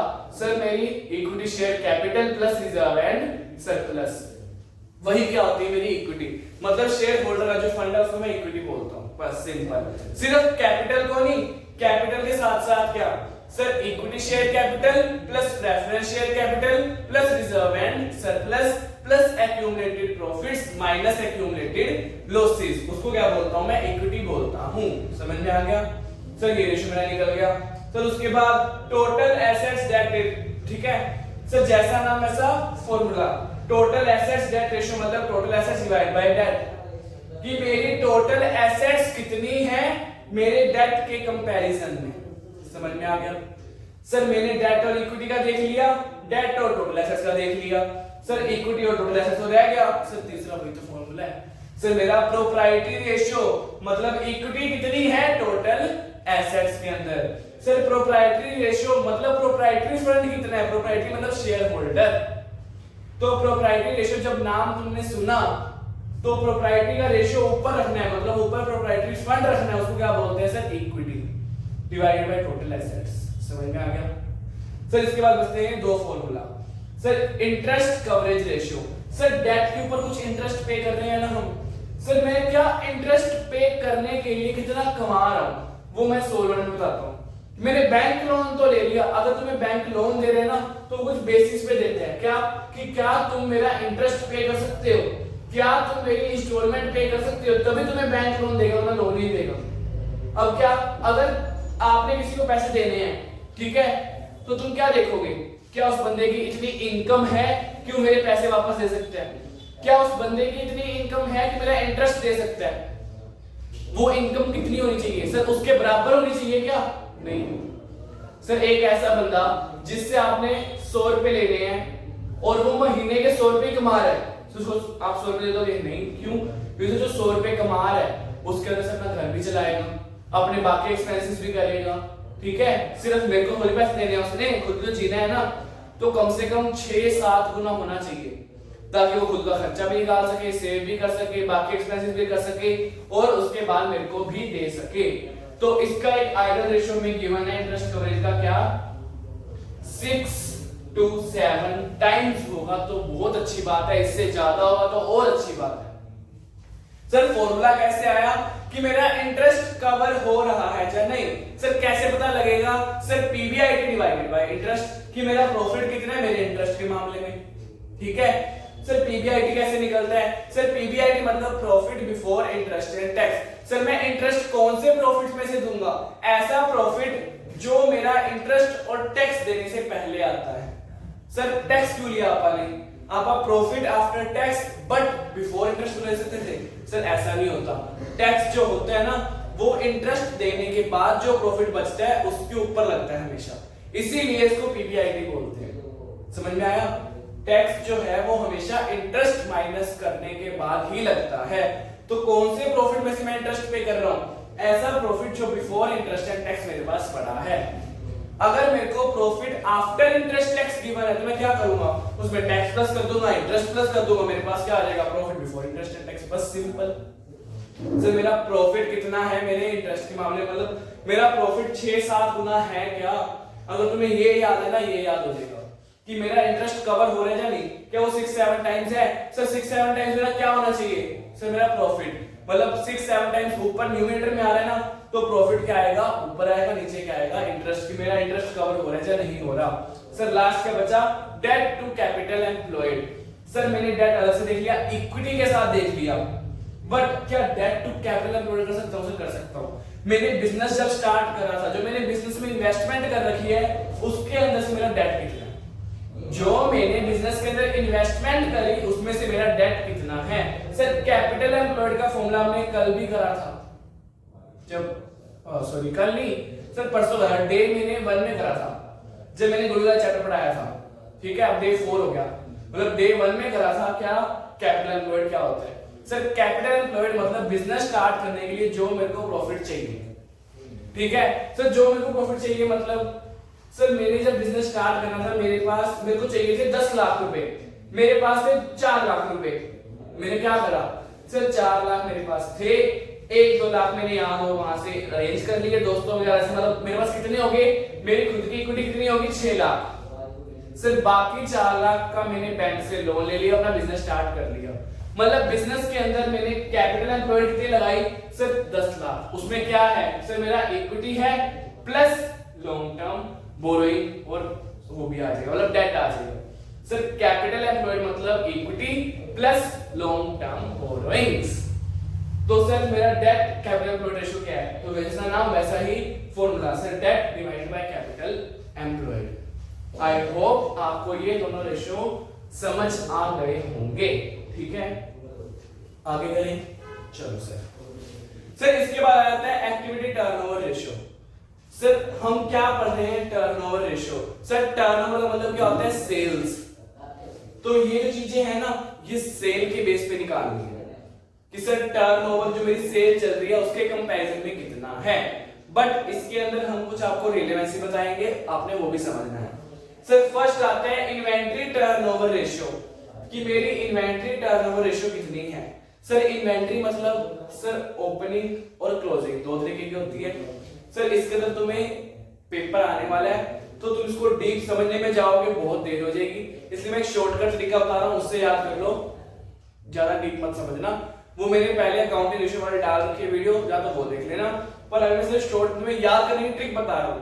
सर इन्वेंट्री में मेरी क्या होगी, इन्वेंट्री कैसे आती है सर, ओपनिंग और क्लोजिंग, इसके बीच में कुछ परचेज करनी होगी। परचेज मतलब फिक्स्ड कॉस्ट, तो कॉस्ट ऑफ गुड्स सोल्ड, ठीक है।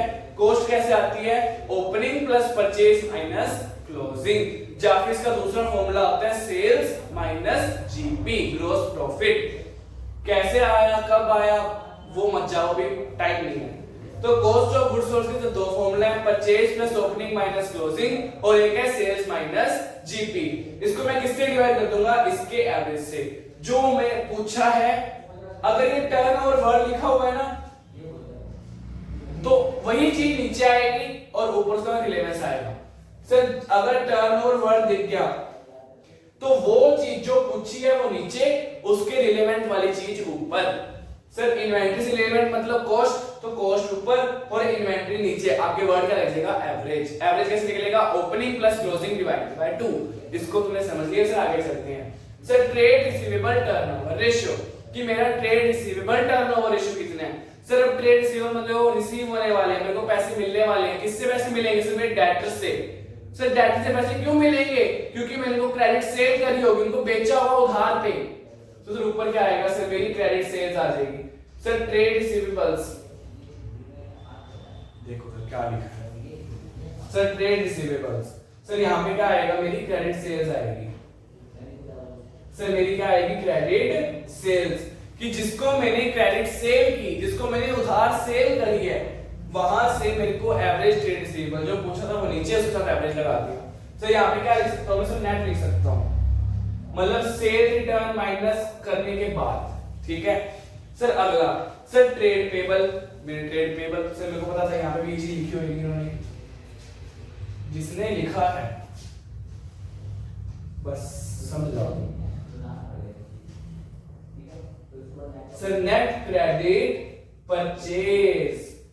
सर परचेज कैसे, सर ट्रेड पेबल मैं किसको पे करूंगा, सर जिससे मैंने उधार खरीदा होगा, इसीलिए नेट क्रेडिट परचेज ऊपर आ जाएगी। सर बाकी किसी में कोई रिलेवेंट नहीं है, क्यों।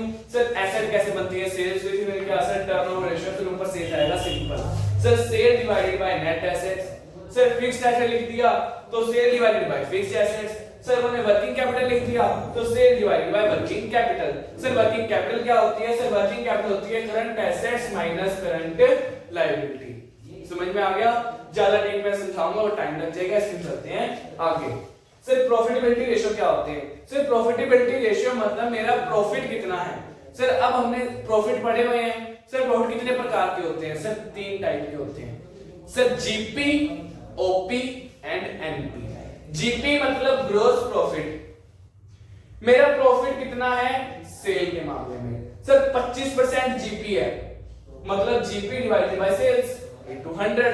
सर इन सब के आगे ना इनटू 100 लगा लेना, ये हमेशा परसेंट में निकलते हैं, ठीक है sir. GP divide by sales into 100 मेरा जीपी रेशियो आ गया sir. NP divide by sales into 100 मेरा एनपी रेशियो आ गया सर। ऑपरेटिंग प्रॉफिट मतलब ऑपरेटिंग प्रॉफिट डिवाइड बाय 100 से डिवाइड बाय सेल्स इनटू 100 तो मेरा ऑपरेटिंग प्रॉफिट रेशियो आ गया सर। बचेंगे दो रेशियो सर। ऑपरेटिंग रेशियो क्या होता है? ये ऑपरेटिंग प्रॉफिट था, ये ऑपरेटिंग है सर। ऑपरेटिंग प्रॉफिट मतलब बिजनेस को चलाने के बाद जो मेरे को प्रॉफिट आया, ठीक है सर। अब चलाने का जो प्रॉफिट आया वो कैसे आया सर? चलाने के खर्चे माइनस कर दिए, किसमें से? सेल्स में से, ठीक है। तो जो चलाने के खर्चे हैं सर क्या? एक तो मेरी cost of goods sold sir. Operating क्या होते हैं सर? ऑपरेटिंग मतलब चलाने तक के खर्चे, नोट चलाने के खर्चे सर। मैं बिजनेस चला रहा हूं, मेरी कन्फेक्शनरी की शॉप है, तो उसके मेरे खर्चे क्या क्या होंगे सर? आप तो कहोगे आपने जगह ले रखी है रेंट पे तो उसका रेंट हो गया सर। आपने सामान रख रखा है, लाइटिंग वगैरह होगी सर। बंदे को सैलरी देते हो वो हो गया सर। वो चलाने के खर्चे हैं, बट चलाने तक के खर्चे क्या हैं सर? मैं सामान भी तो खरीद के लाया हूं, मेरी जो गुड्स मैं बेच रहा हूं उसकी भी तो कॉस्ट आ रही है, वो भी तो मेरा एक्सपेंस है। तो सर सबसे पहले क्या आएगा? Cost of goods sold plus मेरे अदर ऑपरेटिंग एक्सपेंसेस। समझ में आ गया? तो यहाँ पे ऑपरेटिंग रेशियो के अंदर सिर्फ ऑपरेटिंग एक्सपेंसेस नहीं लिखना, कॉस्ट ऑफ गुड्स सोल्ड भी ऐड करनी है। समझ में आ गया सर? ऑपरेटिंग रेशियो का formula sir cost of goods sold plus operating expenses divide by sales into 100 sir. इन दोनों का टोटल हमेशा 100% बनेगा सर। अगर ये 70% है तो ये 30%, ये अगर 80% है तो ये 20%, अगर ये 60 है तो ये 40, इन दोनों का टोटल हमेशा 100 होगा। क्वेश्चन के अंदर तुम्हें कहेगा कि ऑपरेटिंग प्रॉफिट रेशियो 28% है, बताओ ऑपरेटिंग रेशियो क्या होगा सर? ऑपरेटिंग रेशियो आएगा, ऑपरेटिंग एक्सपेंस नहीं आएगा यहाँ पे, ठीक है सर। क्या आएगा? ऑपरेटिंग रेशियो मतलब operating expenses plus cost of goods divide by sales sir. Last आ गया return on investment sir. Investment पे कितनी रिटर्न मिल रही है सर? मैंने इन्वेस्टमेंट क्या की सर? कैपिटल एम्प्लॉयड, ये भी सर कैपिटल इन्वेस्टेड मतलब कैपिटल एम्प्लॉयड सर। क्या मिल रही है रिटर्न? मेरे को रिटर्न क्या मिलता सर? पीवीआईटी, सिंपल पीवीआईटी जो रिटर्न मिला, रिटर्न ऑन इन्वेस्टमेंट। जो रिटर्न मिली किस पे? इन्वेस्टमेंट पे, तो रिटर्न ऊपर इन्वेस्टमेंट नीचे sir. PBIT divided by capital employed. मेरा चैप्टर क्या हो गया सर? खत्म। अब हमें क्या गिवन होगा? हमें गिवन होगा ये,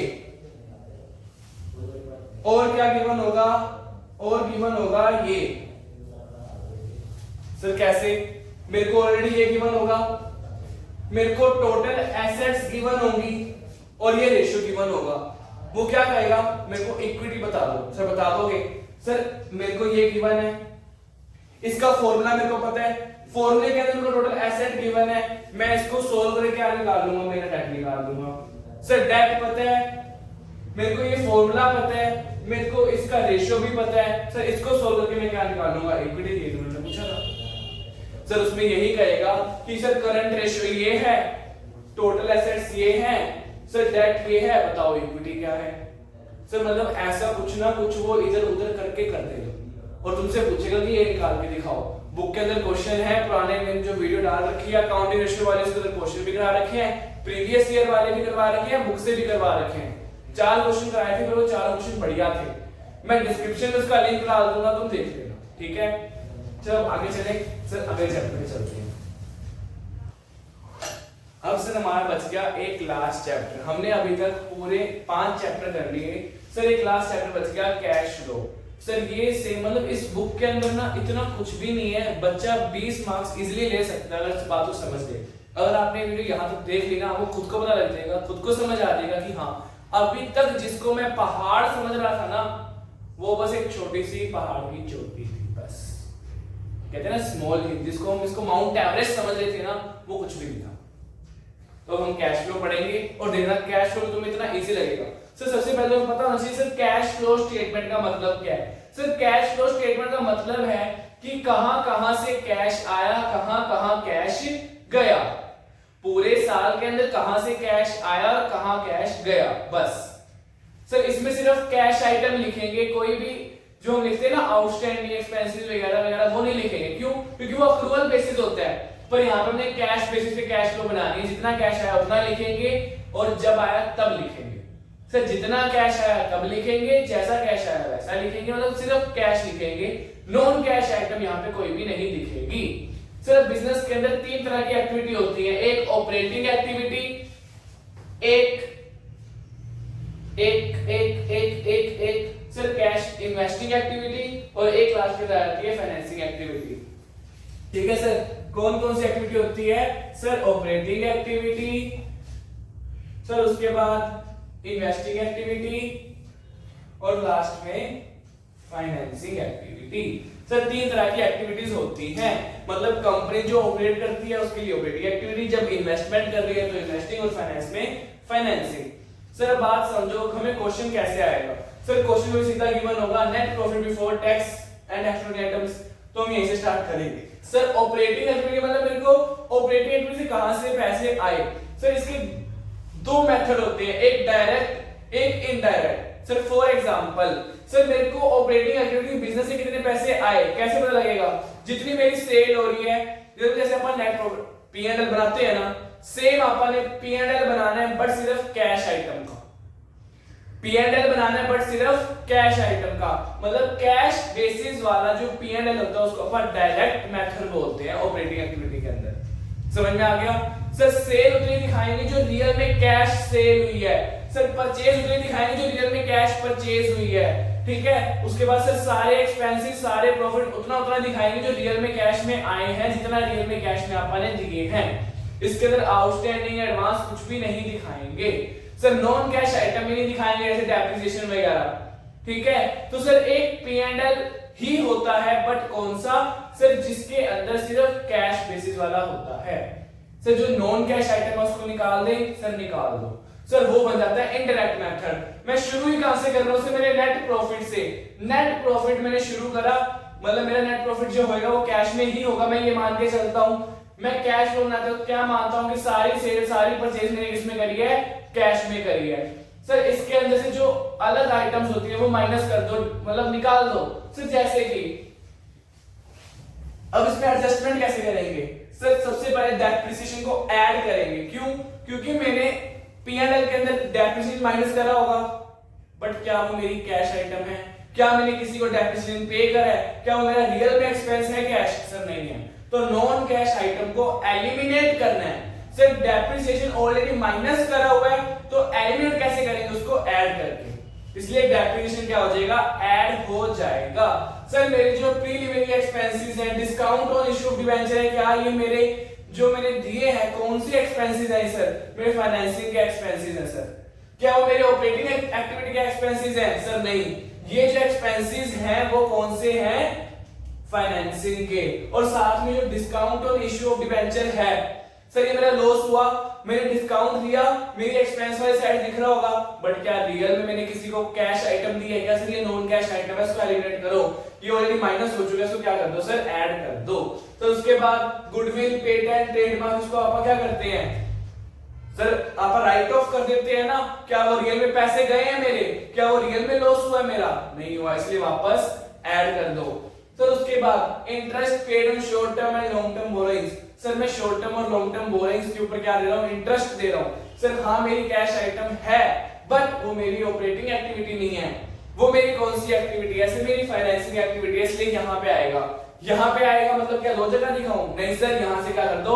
हटा दो। हटा दो मतलब माइनस है तो ऐड कर दो। जो चीज माइनस है ऐड कर दो, जो ऐड है उसको माइनस कर दो। सर अगला, sir loss on sale of fixed asset. मैंने मशीन बेची, लॉस आ गया। सर मशीन क्या है? मेरी इन्वेस्टिंग एक्टिविटी, उसका लॉस भी कहां जाना चाहिए? इन्वेस्टिंग एक्टिविटी में, इसीलिए ऑपरेटिंग से हटा दो, वापस ऐड कर दो। सर उसके बाद लास्ट में increase in provisions from doubtful debts. Sir मेरा जो प्रोविजन बनाया था ना वो बढ़ गया, मैंने बढ़ाया, मतलब मैंने प्रोविजन और बनाया है। क्या मैंने प्रोविजन बनाया वो रियल में कैश में अलग से रखा? सर नहीं, मेरा उतना ही कैश है। तो क्या मेरा रियल एक्सपेंस है? सर नहीं है, इसे वापस ऐड कर दिया। यहां तक कोई दिक्कत? सर नहीं दिक्कत। सर उसके बाद सेम जैसे ये चीजें ऐड करनी है, बाकी चीजें लेस करनी है। सर कैसे? सर इंटरेस्ट की इनकम आई, इंटरेस्ट कैसे मिला होगा? मैंने इन्वेस्टमेंट करी होगी, इन्वेस्टमेंट करी होगी, इन्वेस्टिंग एक्टिविटी। सर यहां आना चाहिए, यहां आना नहीं चाहिए, इसलिए मैंने लेस कर दिया। इनकम मैंने ऐड करी होगी, इसलिए मैंने क्या कर दी? लेस कर दी। सर डिविडेंड इनकम, सर मेरे को डिविडेंड मिला होगा, इन्वेस्टिंग एक्टिविटी। सर मेरे को रेंटल इनकम मिली है, सर इन्वेस्टिंग है, ये सारे इन्वेस्टिंग एक्टिविटी है। Sir gain on fixed assets, sir investing, fixed assets investing में है तो सर गेन भी वहां पे। Sir decrease in provisions for doubtful debts, sir non cash item. Sir opening profit before working capital changes आ गया इसमें। सर क्या आया, ये कुछ करने के बाद मेरे पास क्या बचा, operating profit before working capital changes. Sir मतलब अभी तुम्हें बताया ना कि जो सेल्स है वो एक्चुअल कैश वाली लेनी है, सर जो परचेज है वो एक्चुअल कैश वाली लेनी है, तो जो क्रेडिटर डेटर्स हैं वो कौन से होते हैं, सर नॉन कैश। पर जब मैं नेट प्रॉफिट ले रहा हूं तब इसके अंदर वो भी तो आ गए ना, क्योंकि नेट प्रॉफिट के क्या जो मैंने सेल्स लिखी होगी P&L में वो कौन सी होगी सर, वो नॉन कैश वाली भी तो होगी, मतलब क्रेडिटर्स वाली भी तो होगी, डेटर्स वाली भी तो होगी, तो उसको भी तो माइनस करना है। वो मेरी क्या होती है सर, करंट एसेट और करंट लायबिलिटी। तो वर्किंग कैपिटल चेंजेस से पहले कि जो मेरे ऑपरेटिंग प्रॉफिट है सर वो आ गए। अब इसके बाद मैंने operating profit after working capital changes लगाने हैं। सर वर्किंग कैपिटल में जो चेंज होगा सर उसको कैसे लिखेंगे। फॉर एग्जांपल मेरे जो डेटर्स हैं वो बढ़ गए, सर डेटर बढ़ने से क्या होगा, डेटर बढ़ गए इसका मतलब मैंने सेल उधार ज्यादा करी होगी, मैंने सेल उधार ज्यादा करी होगी, मैंने प्रॉफिट बढ़ा दिया होगा, बट वो सेल से मेरा प्रॉफिट बढ़ा, बट रियल में मेरा प्रॉफिट बढ़ा, मेरे पास पैसे बढ़े नहीं बढ़े सर। तो जब मेरा रियल में प्रॉफिट ही नहीं बढ़ा तो वो जो मेरी इंक्रीज इन क्रेडिट सेल है, मेरी इंक्रीज इन डेटर्स है, क्या वो रियल में मेरा प्रॉफिट दिखना चाहिए, सर नहीं दिखना चाहिए, कैश माइनस कर दो सर, कैश कम होगी उससे। इसीलिए इंक्रीज इन करंट एसेट हमेशा माइनस होता है। समझ में आ गया, मेरी डेटर्स क्या है, करंट एसेट है, तो करंट एसेट में इंक्रीज हुआ बट मेरी कैश में इंक्रीज नहीं हुआ, इसलिए उसको मैं एलिमिनेट कर रहा हूं, लेस कर रहा हूं। सर इसका अपोजिट, मैंने क्रेडिट परचेज करी मतलब एक्सपेंस दिखाया होगा, बट मैंने पेमेंट करी, सर नहीं करी, क्या मेरी कैश गई, सर नहीं गई। इसका मतलब जो मेरी इंक्रीज इन करंट लायबिलिटी है उससे मेरा जो प्रॉफिट है वो कम नहीं हो रहा, इसलिए वापस ऐड कर दो। इसका मतलब मेरी कैश कम नहीं हो रही, कैश बढ़ा दो, जो मैंने एक्सपेंस दिखाया है वो रियल में कैश में है ही नहीं। समझ में आ गया। सर इसका अपोजिट कर दो, sir increase in current liability अगर ऐड कर रहा हूं तो वहीं पे अगर करंट लायबिलिटी डिक्रीज हो रही है उसको क्या करूंगा, लेस। सर कैसे, मेरे क्रेडिटर्स को कम पैसे देने हैं, पिछले साल ज्यादा देने थे, इस साल कम देने हैं, इसका मतलब मैंने पैसे दे दिए होंगे तभी मेरी करंट लायबिलिटी कम हो रही है ना, मैंने पैसे दे दिए होंगे ना, तो मेरी कैश आउटफ्लो है, सर लेस कर दो। सर करंट एसेट, मेरे डेटर कम हो रहे मतलब मैंने पैसे ले लिए होंगे तो कैश बढ़ी होगी, सर इनफ्लो है, मेरे को ऐड कर दो। समझ में आ गया। सर सिर्फ यही था वर्किंग कैपिटल चेंजेस। सर इसके बाद सिर्फ मेरे टैक्स का करना है और मेरा ऑपरेटिंग खत्म हो जाएगा। सर कैसे, सर ये मेरा आ गया cash generated from operations. Sir इसके बाद जो इंटरेस्ट मैंने इनकम टैक्स पे किया है, सर मैंने इनकम टैक्स पे किया होगा वो माइनस कर दो, मेरे पास क्या आ गया, cash flow before extra ordinary items. ठीक है सर, एक्स्ट्रा ऑर्डिनरी आइटम्स क्या होती हैं, मेरा लॉस बाय फायर हो गया था, सर आग लगी पिछले साल जिसकी वजह से मेरा लॉस हो गया, क्या वो रियल में कैश का लॉस है, वो लॉस कहां गया होगा, सर P&L में गया होगा, P&L में गया होगा मतलब नेट प्रॉफिट कम हो गया होगा, बट क्या रियल में नेट प्रॉफिट कम हुआ मेरा, क्या रियल में कैश कम हुई, सर नहीं हुई, तो मेरे को ऐड करना पड़ेगा, सर करना पड़ेगा। सर पर जो लॉस हुआ वो लॉस असली में हुआ था ना, सर मेरे कहीं ना कहीं तो उसका फर्क पड़ा होगा ना कैश के अंदर, समझ रहे हो, मतलब मेरा अगर लॉस हुआ तो कहीं ना कहीं तो कैश में फर्क पड़ा होगा ना। सर जो मेरी बिल्डिंग जली है क्या उसकी मॉनेटरी वैल्यू नहीं थी, सर जो मेरा स्टॉक जल गया उसकी मॉनेटरी वैल्यू नहीं थी, सर कैश का कहीं ना कहीं तो मेरा लॉस हुआ है, बट क्या वो मेरी ऑपरेटिंग एक्टिविटी है, नहीं सर। क्या मेरी इन्वेस्टिंग एक्टिविटी है, नहीं सर। क्या मेरी फाइनेंसिंग एक्टिविटी है, नहीं सर। तो जो कहीं नहीं आता वो अपने मेन घर में आता है, मतलब ऑपरेटिंग में। तो इसीलिए जो एक्स्ट्राऑर्डिनरी आइटम्स हैं वो किसी से भी रिलेट नहीं करती, इसीलिए लास्ट में आके उसको हम यहीं पे क्या कर देंगे, सही कर देंगे। सर इससे पहले मैं क्या कराऊंगा, सर ये दिख रहा है तुम्हें, सर ये क्या है, अगर हमें ये चीज गिवन नहीं है तो हमको निकालनी पड़ेगी, निकालेंगे कैसे, हमें बैलेंस शीट गिवन होगी, बैलेंस शीट के अंदर P&L reserve and surplus given होगा। सर अगर रिजर्व एंड सरप्लस में स्पेसिफिक P&L बैलेंस गिवन है तो उसका डिफरेंस ले लेंगे, sir difference between current year and previous year, ठीक है। अगर हमें बैलेंस शीट गिवन है, उसके अंदर रिजर्व एंड सरप्लस गिवन है, और रिजर्व एंड सरप्लस में P&L अलग से गिवन है, तो उसका बैलेंस लेना है। अगर में P&L गिवन नहीं है तो रिजर्व एंड सरप्लस का ही क्या ले लेंगे, हम बैलेंस ले लेंगे, चेंज ले लेंगे। तो change in current year and previous year का डिफरेंस ले लेंगे। वो मेरा क्या होगा, नेट प्रॉफिट होगा सर मेरा इस साल का, बिफोर इंटरेस्ट एंड टैक्स वाला। सर उसके बाद इन चीजों में मैंने 5 चीजें ऐड करनी है। क्या 5 चीजें सर? 1 2 3 4। सर 5 में था सर, ये 5। सर क्या मैंने जो वो प्रॉफिट P&L में लिखा है, रिजर्व एंड सरप्लस में P&L के अलावा क्या होगा सर? जनरल रिजर्व भी होंगे ना सर। जनरल रिजर्व बढ़ रहे हैं सर। जनरल रिजर्व बढ़े कैसे? मैंने प्रॉफिट में से निकाल के उसमें हिस्सा डाला होगा। हिस्सा डाला होगा मतलब मेरा प्रॉफिट एंड लॉस कम हो गया होगा। तो जो ये P&L की वैल्यू मेरी कम आ रही है, किसकी वजह से आ रही है सर? जनरल रिजर्व में डालने की वजह से। कैसे? पिछले साल 10,000 थे, इस साल 15,000 है। मतलब मेरी गुल्लक के अंदर पहले 10 थे, अब 15 है, तो मैंने 5 कहां से डाले सर? इस साल के प्रॉफिट से डाले, इसलिए मैं उसको वापस ऐड कर दूंगा। सर मेरे को प्रॉफिट हुआ होगा कैश में, वो दिख क्यों नहीं रहा? क्योंकि मैंने गुल्लक में डाल दिए। मेरे पास पैसे पड़े हैं बट दिख क्यों नहीं रहे? क्योंकि गुल्लक में डाल दिए। समझ में आ गया? इसलिए मैं ऐड कर दूंगा। जो गुल्लक वाले पैसे हैं वो भी मेरे ही हैं, पर कौन से? जो इस साल के हैं, क्योंकि हम कैश फ्लो किसकी बना रहे हैं? इस साल की बना रहे हैं। समझ में आया? सर आगे चलो। सर आगे propose dividend of previous year.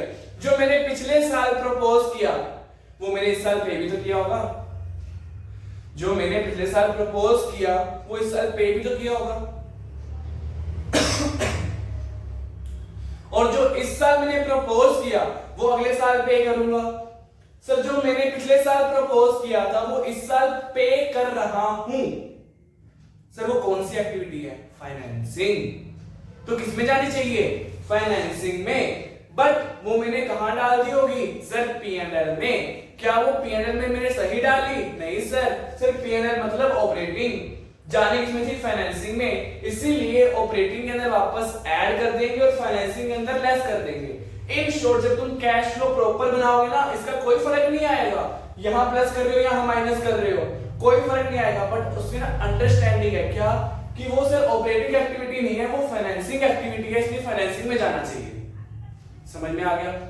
Sir वो फाइनेंसिंग में जाना चाहिए। इसीलिए हम यहाँ पे क्या करते हैं, जो प्रपोज डिविडेंड है प्रीवियस ईयर वाला मैंने पे करा है, कैश में पे करा है, मेरा माइनस होना चाहिए। बट वो माइनस कहां से होना चाहिए सर? यहाँ से, फाइनेंसिंग वाले से। इसीलिए ऑपरेटिंग में ऐड करना, ऑपरेटिंग में मतलब यहाँ पे ऐड कर देने का। समझ में आया?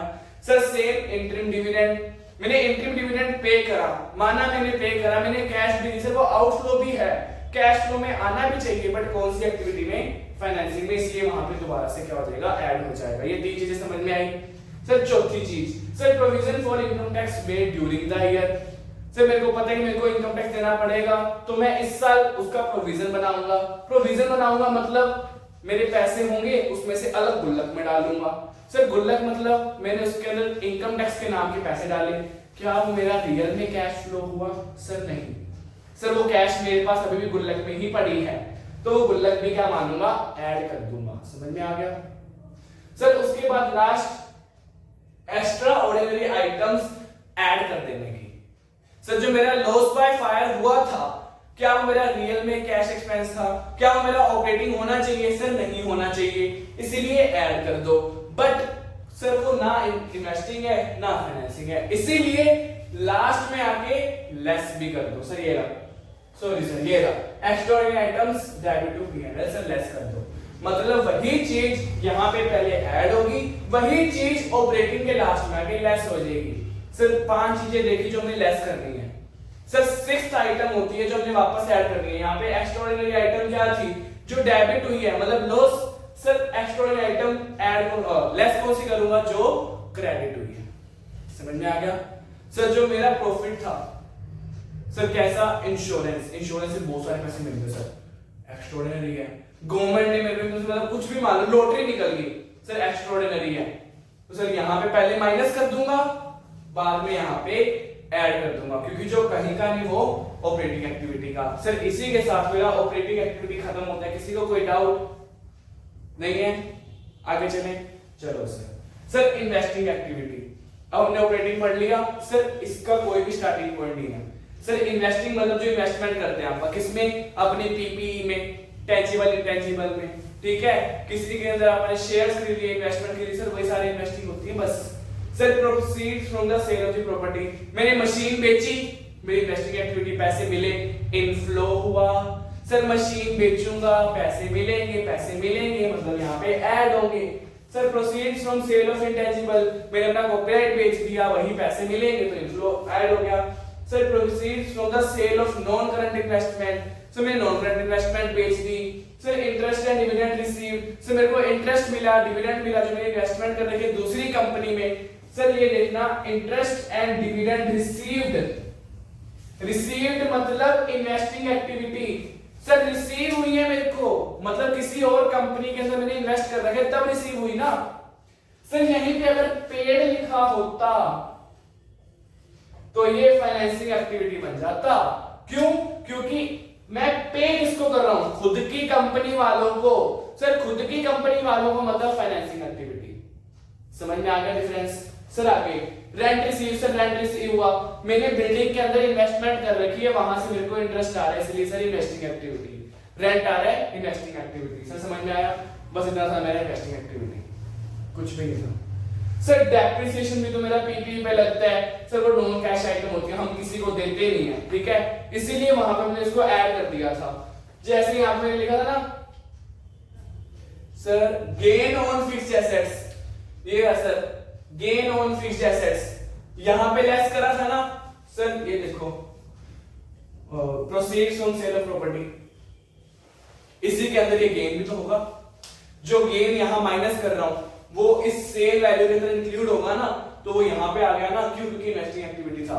सर रियल में कैश फ्लो हुआ है, बट डेप्रिसिएशन यहां पे आया, यहां पे नहीं आया, क्यों? क्योंकि वो नॉन कैश आइटम है। तो ये छोटी छोटी बातें पता होनी चाहिए, तभी तुम्हारा क्वेश्चन सही होगा, तुम बिल्कुल कंफ्यूज नहीं होगे, ठीक है। सर लास्ट में आती है फाइनेंसिंग एक्टिविटी। सर क्या आएगा इसमें? Cash flow from financing activity के अंदर सर मैं शेयर इश्यू कर रहा हूं, शेयर इश्यू कर रहा हूं, पैसे मिलेंगे, मेरा इनफ्लो। सर डिबेंचर इश्यू कर रहा हूं, पैसे मिलेंगे। मैं बैंक लोन ले रहा हूं, पैसे मिलेंगे। मैं उस पे इंटरेस्ट डिविडेंड दे रहा हूं, सर मेरे पैसे जाएंगे। सर वही यहां पे है। सर पढ़ो proceeds from issue of share, proceeds from other long term borrowings, loan वगैरह। Sir proceeds from short term borrowings, sir वही लोन वगैरह। increase in bank overdraft, bank overdraft भी लोन ही होता है छोटा सा, increase हो रहा है मतलब मैंने लोन ले लिया, मतलब पैसे मिल रहे हैं इसलिए increase हो रहा है sir. decrease in bank overdraft, sir ये माइनस हो जाएगा, सर यहाँ पे लेस लिख लेना, यहाँ पे ये चीज लेस होगी सर, ठीक है। लो डबल एस देख रहे हो तुम भी। Sir decrease in bank overdraft, sir bank overdraft कम हो तो माइनस कर देंगे। Payment of interim dividend, payment कर रहा हूं कैश आउटफ्लो, माइनस होगा। Sir payment of proposed dividend, sir minus होगा, पैसे जा रहे हैं। Interest paid on short term borrowing, sir minus होगा, पैसे जा रहे हैं। Sir interest paid on bank overdraft, sir पैसे जा रहे हैं। Sir redemption debenture preference share, sir पैसे जा रहे हैं। Sir net cash from, sir बस यही कुछ होगा। अब जो पैसे मेरे को यहाँ पे ऑपरेटिंग एक्टिविटी से मिले, सर जो पैसे मेरे को इन्वेस्टिंग एक्टिविटी से मिले, और जो पैसे मेरे को क्या कहते हैं फाइनेंसिंग एक्टिविटी से मिले, इन तीनों को ऐड कर दूंगा। ये प्लस का आया होगा, ये प्लस का माइनस का भी हो सकता है, ये भी प्लस माइनस मतलब कुछ भी हो सकता है। सर इन तीनों को ऐड कर दूंगा, जो नेगेटिव बैलेंस है उसको माइनस कर दूंगा, पॉजिटिव वाले को ऐड और नेगेटिव वाले को माइनस। मेरे पास आ जाएगा net change in cash flow, कि मेरा नेट चेंज कितना हुआ इस साल। सर उसमें प्लस क्या कर दूंगा, इस साल का जो मेरा ओपनिंग बैलेंस था, ठीक है sir. Net cash from use in operating activities जो भी हुआ। Sir ABC add cash equivalents, तो जो ओपनिंग बैलेंस था कैश एंड कैश इक्विवेलेंट का, sir cash and cash equivalent क्या होता है? सर मेरा cash, bank, marketable security, short term investment, ये सब क्या होती हैं? सर मेरी क्या होती है? कैश एंड कैश इक्विवेलेंट होती हैं। सर बैंक ओवरड्राफ्ट मेरा कैश एंड कैश इक्विवेलेंट नहीं होता, वो मेरा क्या होता है? सर फाइनेंसिंग एक्टिविटी होती है। Sir bank cash and cash equivalent है, बट बैंक ओवरड्राफ्ट मेरा फाइनेंसिंग है। इस बात को याद रखना। सर मार्केटेबल सिक्योरिटी लिख दे तो सर होती तो करंट एसेट है, बट वो करंट एसेट में नहीं आती, वो किसमें आती है? कैश एंड कैश इक्विवेलेंट में। सर मेरी एक बात का जवाब दो, मैंने बैंक में पैसे जमा कराए, कैश इनफ्लो है या आउटफ्लो है? सर इनफ्लो है या आउटफ्लो है? सर मैंने पैसे जमा कराए, सर पैसे चले गए, तुम कहोगे आउटफ्लो है। सर गलत। क्यों? सर कैश और बैंक क्या है? Cash and cash equivalent. तो कैश जा रही है बट बैंक तो बढ़ रही है ना, तो कैश एंड कैश इक्विवेलेंट के अंदर आएगा ना, किसी एक्टिविटी में आएगा? सर नहीं आएगा। सर यही तुम्हें क्वेश्चन पूछेगा एमसीक्यूज में, अगर मैंने पैसे जमा कराए तो कौन सी एक्टिविटी है? तुम कहोगे sir operating, financing, investing. Sir कोई एक्टिविटी नहीं है, वो तो change in cash and cash equivalent है। सर चेंज भी नहीं है मेरे, मतलब मैं बोलो चेंज भी नहीं है। क्यों? क्योंकि कैश चली जाएगी, बैंक में नहीं ऐड होगी। ठीक है सर, तो वो कैश एंड कैश इक्विवेलेंट के बराबर आती है। सर मैंने मार्केटेबल सिक्योरिटी खरीद ली, कौन सी एक्टिविटी है? कोई एक्टिविटी नहीं है, कैश एंड कैश इक्विवेलेंट है। समझ में आ गया? अगर ऐसा एमसीक्यू है गलत तो नहीं करोगे? सर नहीं करेंगे। सर यही कुछ था मेरा कैश फ्लो में। अब इसका एक क्वेश्चन देखते हैं बढ़िया सा, ताकि तुम्हें और अच्छे से समझ आ जाए। ठीक है, मैं क्वेश्चन लिख के आया, तो इसी के साथ हम शुरू करते हैं हमारा क्वेश्चन। सर क्वेश्चन क्या कह रहा है? Interim dividend paid during the year 7000। Sir plant purchase 20000, intangible assets written off during the year 10000, debentures redeemed on 1st Feb 2024 12000। Sir interest on debenture has been paid up to the date. Sir मैंने interest दे दिया, अगर ये ना लिखा होता तो भी मैं मानता कि मैंने इंटरेस्ट दिया होगा, मैं निकाल लेता। ठीक है सर, मेरे को बैलेंस शीट गिवन है, बैलेंस शीट के साथ साथ मेरे को कुछ नोट्स गिवन है। सर क्या? लॉन्ग टर्म बोरोइंग्स है सिर्फ 12 और 24 की हैं। जो शॉर्ट टर्म प्रोविजंस है उसमें प्रोविजन फॉर डाउटफुल डेट्स है कितने का और कितने का। चलो सर अब शुरू करें। सर मैंने क्या कहा था? सबसे पहले जब कैश फ्लो बनाना है तब क्या करना है? सबसे पहले फॉर्मेट बनाना है। क्या बनाना है? फॉर्मेट। सर फॉर्मेट कैसे बनता है? सर फॉर्मेट ऐसे बनता है सर, पार्टिकुलर्स अमाउंट, ये क्या है? मेरी कैश फ्लो। चलो सर शुरू करते हैं। सबसे पहले यहां पे क्या लिखते हैं? नेट प्रॉफिट या फिर सिंपल पीबीआईटी। ठीक है सर, पीबीआईटी ऐसे लिख दो, ज्यादा चक्कर मत करो। सर ऐसे लिख दिया। सर क्या वो गिवन है? सर गिवन तो नहीं है। तो जब गिवन नहीं होता मैं क्या करता हूं? सर मेरे को बैलेंस शीट गिवन है, उसके अंदर शेयर होल्डर फंड गिवन है, शेयर होल्डर फंड में रिजर्व एंड सरप्लस गिवन है 21,120 एंड 20,080। इसका मतलब जो इसका चेंज है वही क्या होगा? करंट ईयर का नेट प्रॉफिट।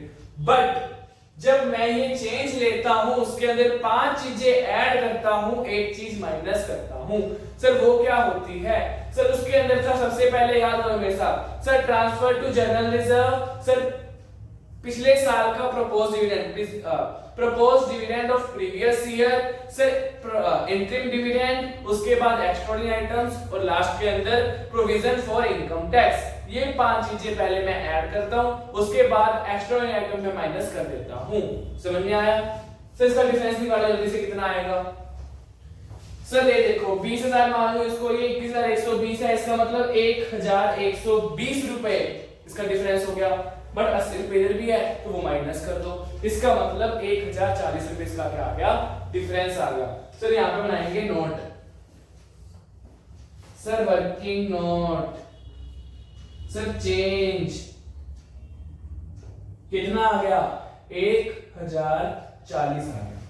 ठीक है सर, इसमें क्या प्लस करना था? सर वो 5 चीजें, interim dividend paid during the year 7,000 plus करना था। सर करना था सर, प्लस इंटरिम डिविडेंड 7,000। क्या रिजर्व एंड सरप्लस के लिए जनरल रिजर्व कुछ गिवन था? सर नहीं था। नहीं गिवन मतलब नहीं है, मैंने गुल्लक नहीं बना रखी सर। ठीक है, सेकंड पॉइंट हो गया। सर प्रपोज डिविडेंड कहीं गिवन नहीं है सर। तो उसके बाद income tax, sir short term provisions, तो शॉर्ट टर्म प्रोविजन में डाउटफुल है सर। इनकम टैक्स का तो कहीं हमें जिक्र ही नहीं करा इन्होंने, नहीं करा ना सर, नहीं करा सर, इनकम टैक्स पे चला गया सर। अब क्या बचा सर, जनरल रिजर्व हो गया, इंटरिम डिविडेंड हो गया, प्रपोज डिविडेंड हो गया और ये हो गया सर। एक्स्ट्राऑर्डिनरी आइटम बचे सर, गिवन है क्या हमें, प्लांट परचेज है, ये है, ये है, ये है सर, में एक्स्ट्राऑर्डिनरी गिवन भी नहीं है, मतलब कुछ भी नहीं है। यही चीज हमारी क्या आ जाएगी जो हमने लिखी है सर, मेरा पीबीआईटी आ जाएगा सर, कितना आ गया 8040 रुपीज आ गया। समझ में आया सर? यहाँ पे पीबीआईटी लिख दो 8040 रुपीज। ओके सर, सर लिख दिया सर। इसके बाद क्या करते हैं सर, जो चीजें अब ये सब चीजें होगी सर, सबसे पहले हम जो एक्स्ट्रा इंफॉर्मेशन है उसको पढ़ेंगे और उसके बाद बैलेंस शीट की एक एक आइटम ऊपर से स्टार्ट करेंगे, उसको खत्म करेंगे। ठीक है, कैश फ्लो के अंदर हमें कोई भी चीज अगर नहीं छोड़नी, सबसे पहले ये कर दो, उसके बाद बैलेंस शीट की स्टार्टिंग से लेके एंडिंग तक तुम लगो और सारा कवर कर लो। सर यहां पे मैं क्या बना रहा हूं, ऑपरेटिंग एक्टिविटी।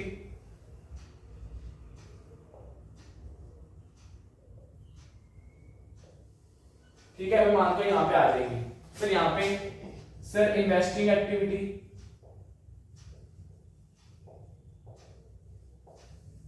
सर यहां पे फाइनेंसिंग एक्टिविटी,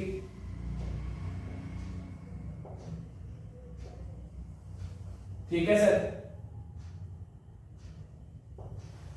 हो गया। अब लिखना शुरू करते हैं सर। मैं क्या गिवन है, interim dividend paid during the year. उसके अंदर दो चीजें होंगी क्या सर, एक तो मैंने यहाँ पे ऐड कर दिया बट मैंने रियल में कैश में दिया सर। कौन सी एक्टिविटी है, फाइनेंसिंग से कहीं पे एक दो, ये लो सर, लेस इंटरिम डिविडेंड मेरी फाइनेंसिंग एक्टिविटी है सर, कितना 7000 रुपीज।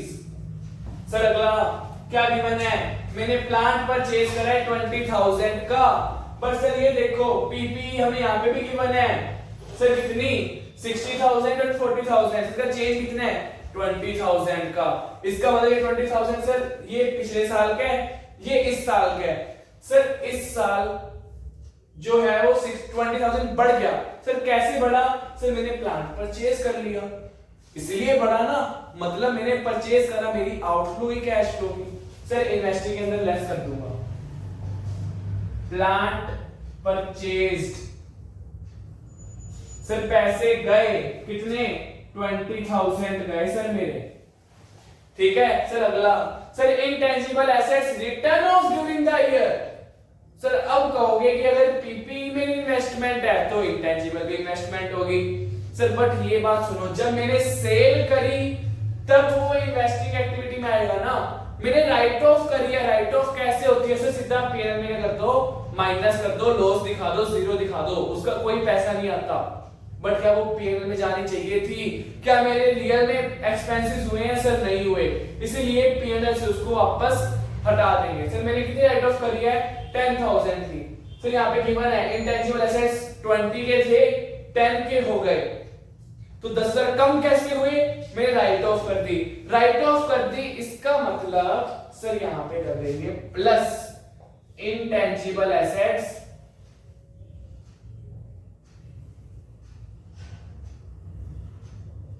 रिटर्न ऑफ सर कितने की 10,000 की सर, ऐड ही करना है मेरे को। समझ में आ गया सर? मैं राइट ऑफ करा, क्या मेरी कैश आइटम थी सर, नहीं थी, इसलिए मैंने इसको वापस ऐड कर दिया सर। उसके बाद डिबेंचर रिडीम हुए हैं 1 Feb 2024 को, कितने के 12,000 के। मैंने पैसे दिए होंगे सर, दिए होंगे सर। कौन सी एक्टिविटी है, फाइनेंसिंग, यहाँ पे माइनस कर दो, डिबेंचर्स रिडीम्ड सर 12,000 मैंने दिए होंगे। ठीक है सर, पर मैंने इसका इंटरेस्ट भी दिया सर। इंटरेस्ट कहां से कन्वर्ट करें सर, इंटरेस्ट तो हमें गिवन नहीं है सर। इधर आओ सर, मेरी करंट नॉन करंट लायबिलिटी के अंदर long term borrowings sir, long term borrowings sir कुछ गिवन है क्या सर? में कुछ गिवन नहीं है, रुको सर मैं से क्वेश्चन देखता हूं। ये देखो सर, लिखने वाले बच्चे जो है ना वो पिटेंगे मेरे से सर। यहाँ पे है 12% डिबेंचर्स, पिटेंगे मेरे से, मेरे को पता था सर गिवन होगा सर। यहाँ पे क्या है 12% डिबेंचर्स, इसका मतलब ये 12% डिबेंचर्स है। पिछले साल कितने के थे 24 के, इस साल कितने के हो गए सर 12 के। 12 के मतलब सर 12% का इंटरेस्ट लगना चाहिए। सर ये लो 12,000 सॉरी ये देखो सर 24 के डिवेंचर थे, अब कितने बचे हैं 12 के। इसका मतलब जो 24,000 के डिवेंचर थे उसमें दो तरह के डिवेंचर होल्डर्स हैं। कौन कौन से सर? एक तो 12,000 वाले और दूसरे भी 12,000 वाले। सर कैसी बातें कर रहे हो सर, ये दो तरह के एक तरह के हो गए। सर रुको सर, जो ये वाले हैं ना इनको हमने फर्स्ट फैब को दफा कर दिया। दफा मतलब निकाल दिया, खत्म कर दिया, इनको रिडीम कर दिया। सर ये जो है ये अभी तक मेरे डिवेंचर होल्डर क्या है, लायबिलिटी में पड़े हैं। इसका मतलब ये 31 मार्च तक पड़े हैं। सर इसका मतलब जब मैं इनको 12,000 फर्स्ट फैब को ही दे रहा हूं तो जो मैंने इसका इंटरेस्ट दिया होगा वो भी कब दिया होगा सर? फर्स्ट फैब को दिया होगा। इसका मतलब फरवरी और मार्च ये जो 2 मंथ है इसका इंटरेस्ट नहीं दिया होगा ना, क्योंकि फर्स्ट फैब को मैं पे ही कर रहा हूं। तो क्या फरवरी महीने का फैब महीने का इंटरेस्ट लगेगा सर? नहीं लगेगा। तो फैब और मार्च का नहीं लगेगा, मतलब 10 महीने का लगेगा।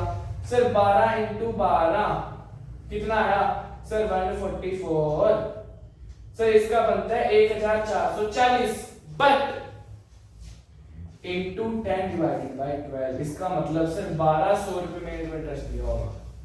सर मेरा इंटरेस्ट बनता 1440 है, बट मैंने दिया कितना होगा? सिर्फ 1200 का। सर इनको पूरे 12 महीने का, इसका मतलब 1440। इनको मैंने पूरे 12 महीने का दिया तो दो तरह का इंटरेस्ट आ गया सर, एक 1200 और एक 1440 का। सर इसको एज अ वर्किंग नोट हम नीचे दिखाएंगे, वर्किंग नोट नंबर 1, ठीक है, प्रॉपर लिख के अच्छे तरीके से कि जो 24,000 है उसके अंदर 12,000 फर्स्ट टाइप को रिडीम हो रहे हैं, इसलिए उनका जो मंथ बनेगा वो 12 मंथ्स बनेगा, इसलिए उनका इंटरेस्ट भी 10 मंथ्स का आएगा कितना? 1200। बचे कितने बैलेंस? 12,000 कब रिडीम हो रहे हैं सर?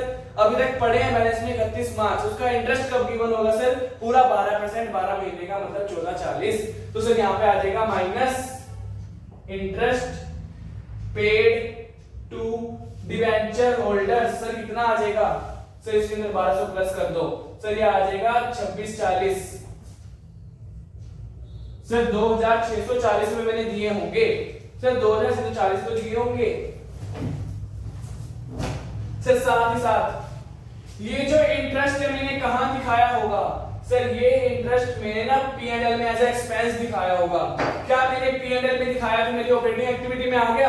कहां? सॉरी, ऑपरेटिंग एक्टिविटी में आ गया। हाँ सर आ गया, क्योंकि मैंने नेट प्रॉफिट लिया है। क्या आना चाहिए था सर? नहीं आना चाहिए था, इसलिए वापस ऐड कर दो sir. Interest paid to debenture holders कितना? 2,640 रुपए। क्यों? क्योंकि ये फाइनेंसिंग एक्टिविटी है, फाइनेंसिंग एक्टिविटी में जाना चाहिए। गलती से कहां पे आ गया सर? नेट प्रॉफिट के अंदर आ गया, इसलिए वहां पे मैंने वापस ऐड कर दिया, यहां पे मैंने लेस कर दिया। समझ में आ गया सर? समझ में आ गया, आगे बढ़ो सर। ये सारे पॉइंट हो गए सर, हो गए।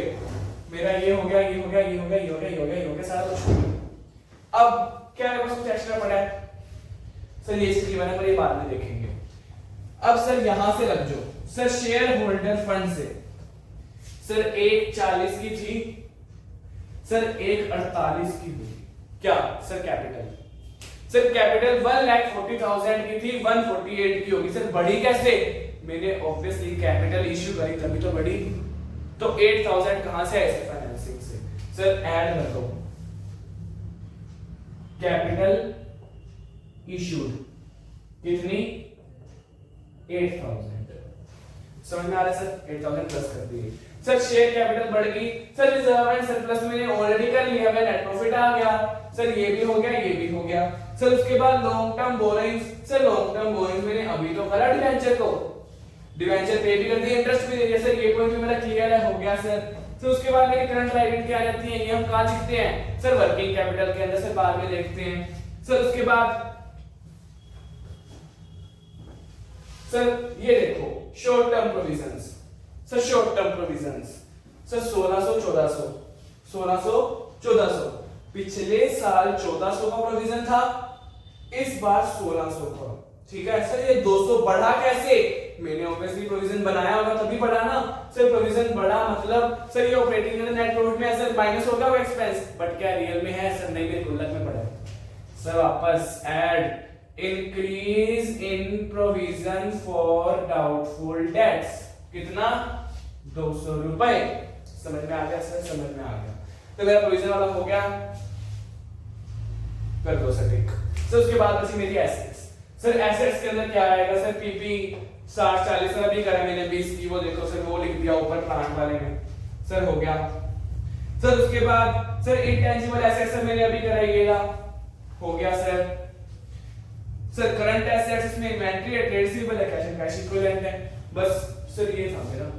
अब क्या बचा सर? ऑपरेटिंग वाला। सर ये लो, यहां पे क्या आ जाएगा? Operating profit before working capital changes. Sir इसको ऐड करो। सर 8040 और 10,000 1840 में सर 2 जोड़ दिए 2040। सर 2040 के अंदर मैंने ये 800 और जोड़ दिए सर 20,880 रुपीस आ गया सर। 20,880 रुपीस मेरा आ चुका है। ठीक है सर। अब सर इसके अंदर देखेंगे क्या आएगा, क्या ऐड करेंगे, क्या लेस करेंगे। सर तुम देख लो सर, तुमने पहले प्लस कर लो सर, हो जाता है। सर देखो यहाँ पे क्या बचा था हमारा? ट्रेड पेबल बचा था। ट्रेड पेबल पहले 20,720 के थे, अब 23,680 के हैं। सर बढ़ रहे हैं, करंट लायबिलिटी बढ़ती है तो ऐड करते हैं। सर हम लायबिलिटी के हक में हैं, ये बढ़ेंगे हम बढ़ाएंगे, कम होंगे कम करेंगे। बट करंट एसेट बढ़ाएंगे तो कम करेंगे, कम होगी तो हम बढ़ा देंगे। जरा सा याद रखना है तुम्हें। सर ट्रेड पेबल बढ़ रहे हैं, बढ़ा देंगे। Increase in trade sorry sir increase in current liabilities, यहां पे आ जाएगा ट्रेड पेबल्स। सर कितना आ रहा है? एसेट्स का इंक्रीज निकालो जल्दी से, जल्दी करो सर। 23,680 माइनस 20,720, ये आ गया 2,960।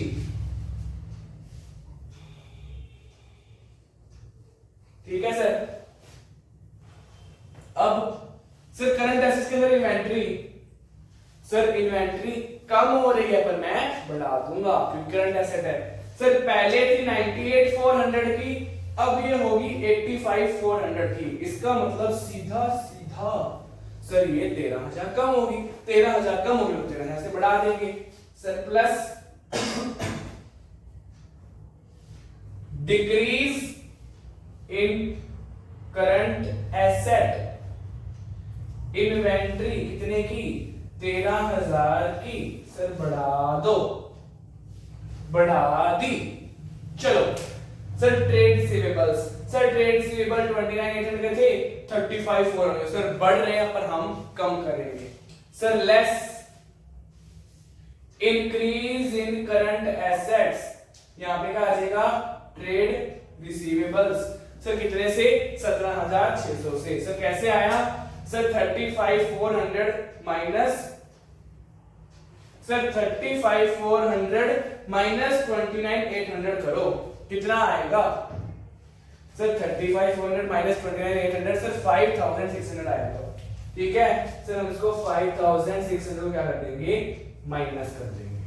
समझ में आ गया सर? बस इसके अलावा कुछ भी नहीं है आगे तुम्हारे, है ना?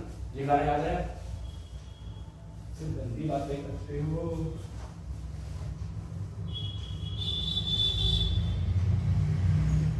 ओ सर शॉर्ट टर्म इन्वेस्टमेंट वहां पे,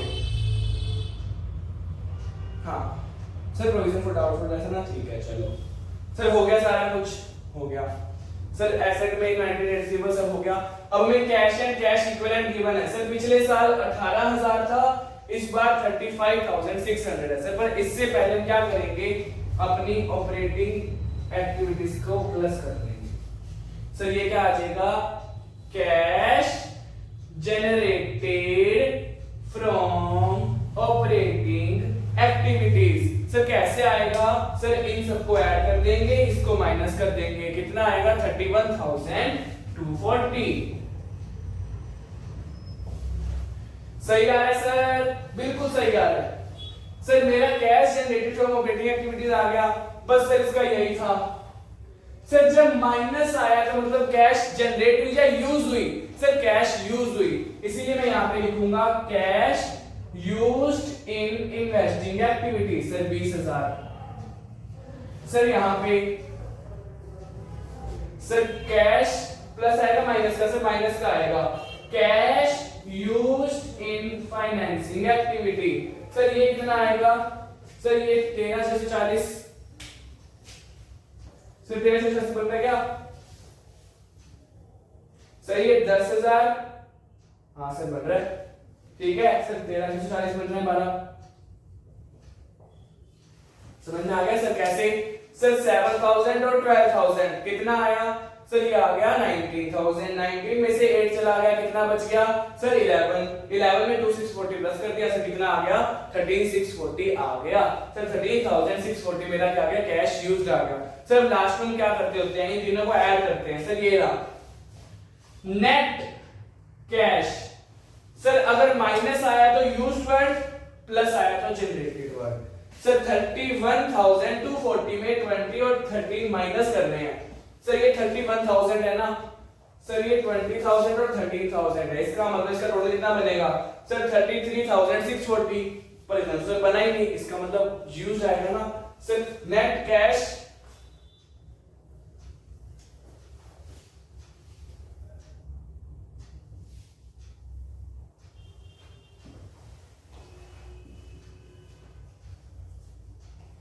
सर 15,600 और 18,000 है, सर वो नीचे गलत लिखा हुआ है, सर ये 15,600 है, ठीक है तो थोड़ा सही कर लेना। सर 15,600 है ये, सर कितना आएगा 15,600 है और 18,000 है। सर पिछले साल मेरे पास ज्यादा था अब कम हो गया, सर वही तो यहाँ पे हो रहा है, सर कम भी तो हो रहा है। सर कितना आएगा नेट कैश यूज्ड इन, या फिर नेट कैश यूज बस, ठीक है। सर कितना आया मेरा 2,400, तो यहाँ पे माइनस करना कितना आएगा 400। सर नेट कैश यूज कितना आया 2,400, मतलब माइनस का होगा ना sir, plus opening balance of cash and cash equivalent. Sir कितना है ओपनिंग बैलेंस 18,000, सर यहाँ पे मैं प्लस कर दूंगा, तो जो इसका बैलेंसिंग फिगर आया कितना आया सर 15,600, ये क्या आ गया sir closing balance of cash flow. तो सर क्लोजिंग बैलेंस मैच कर गया अपने आप, सर कर गया, इसका मतलब मेरी कैश फ्लो क्या है एक नंबर सही है। समझ में आ गया सर, देखो इतना इजी टॉपिक था कैश फ्लो का, अगर तुम बिल्कुल स्टेप वाइज चलोगे, इजी कैलकुलेशन है, कुछ भी नहीं है, बस कुछ बातें उसको ध्यान में रखना है और अपना कैश फ्लो करना है। इसी के साथ हमारी जो मैथड है वो खत्म होती है। सर हमारे 4 दिन हो चुके हैं, हमने सारा सिलेबस पढ़ लिया है। इसी के साथ हमें बहुत बड़े वाला ऑल द बेस्ट, पेपर अच्छा करके आना, ठीक है। पेपर इजी आएगा मुश्किल आएगा ये मत सोचो, बस अपनी तरफ से बेस्ट दो, ठीक है। वही बात सर, अगर पेपर इजी आया तो बच्चों ने फेल होना है क्योंकि वो नहीं पढ़ते सर। अगर पेपर मुश्किल आया तो ऑल इंडिया रैंक 1 भी निकलेगी। सर तुम जब पढ़ते हो तो ऐसे पढ़ोगे तुम्हें कुछ नहीं आता, बट पेपर लिखोगे तुम्हें सब कुछ आता है, सबसे बढ़िया। और सर की प्रेजेंटेशन कैसी रहेगी वो हमें बता दो। सर प्रेजेंटेशन तुम खुद सोचो कि अगर तुम पेपर चेक कर रहे हो तो तुम कैसा पेपर अपना मान लोगे कि हाँ अगर इस बच्चे का ऐसा पेपर तो मैं इसको फुल नंबर दूंगा। सर जैसे रेशियो वाला चैप्टर है उसके अंदर एक बच्चे की कॉपी आई, उसके अंदर उसने फॉर्मूला लिख रखे हैं, बढ़िया अच्छी हैंडराइटिंग में सोल्व कर रखा है, उसके बाद उसने की पॉइंट्स को हाईलाइट भी कर रखा है बॉक्सेस के अंदर, उसको नंबर मिलेंगे चाहे एक बंदा बस जो लगा पड़े बिना फॉर्मूला के बिना, उसके पास आंसर दोनों ही सही है बट नंबर ज्यादा किसको मिलेंगे सर, इस वाले को। तो अपनी प्रेजेंटेशन वैसे रखना जैसे तुम खुद किसी और की प्रेजेंटेशन को चेक करना चाहते हो, ठीक है। इसी के साथ टाटा बाय बाय अलविदा।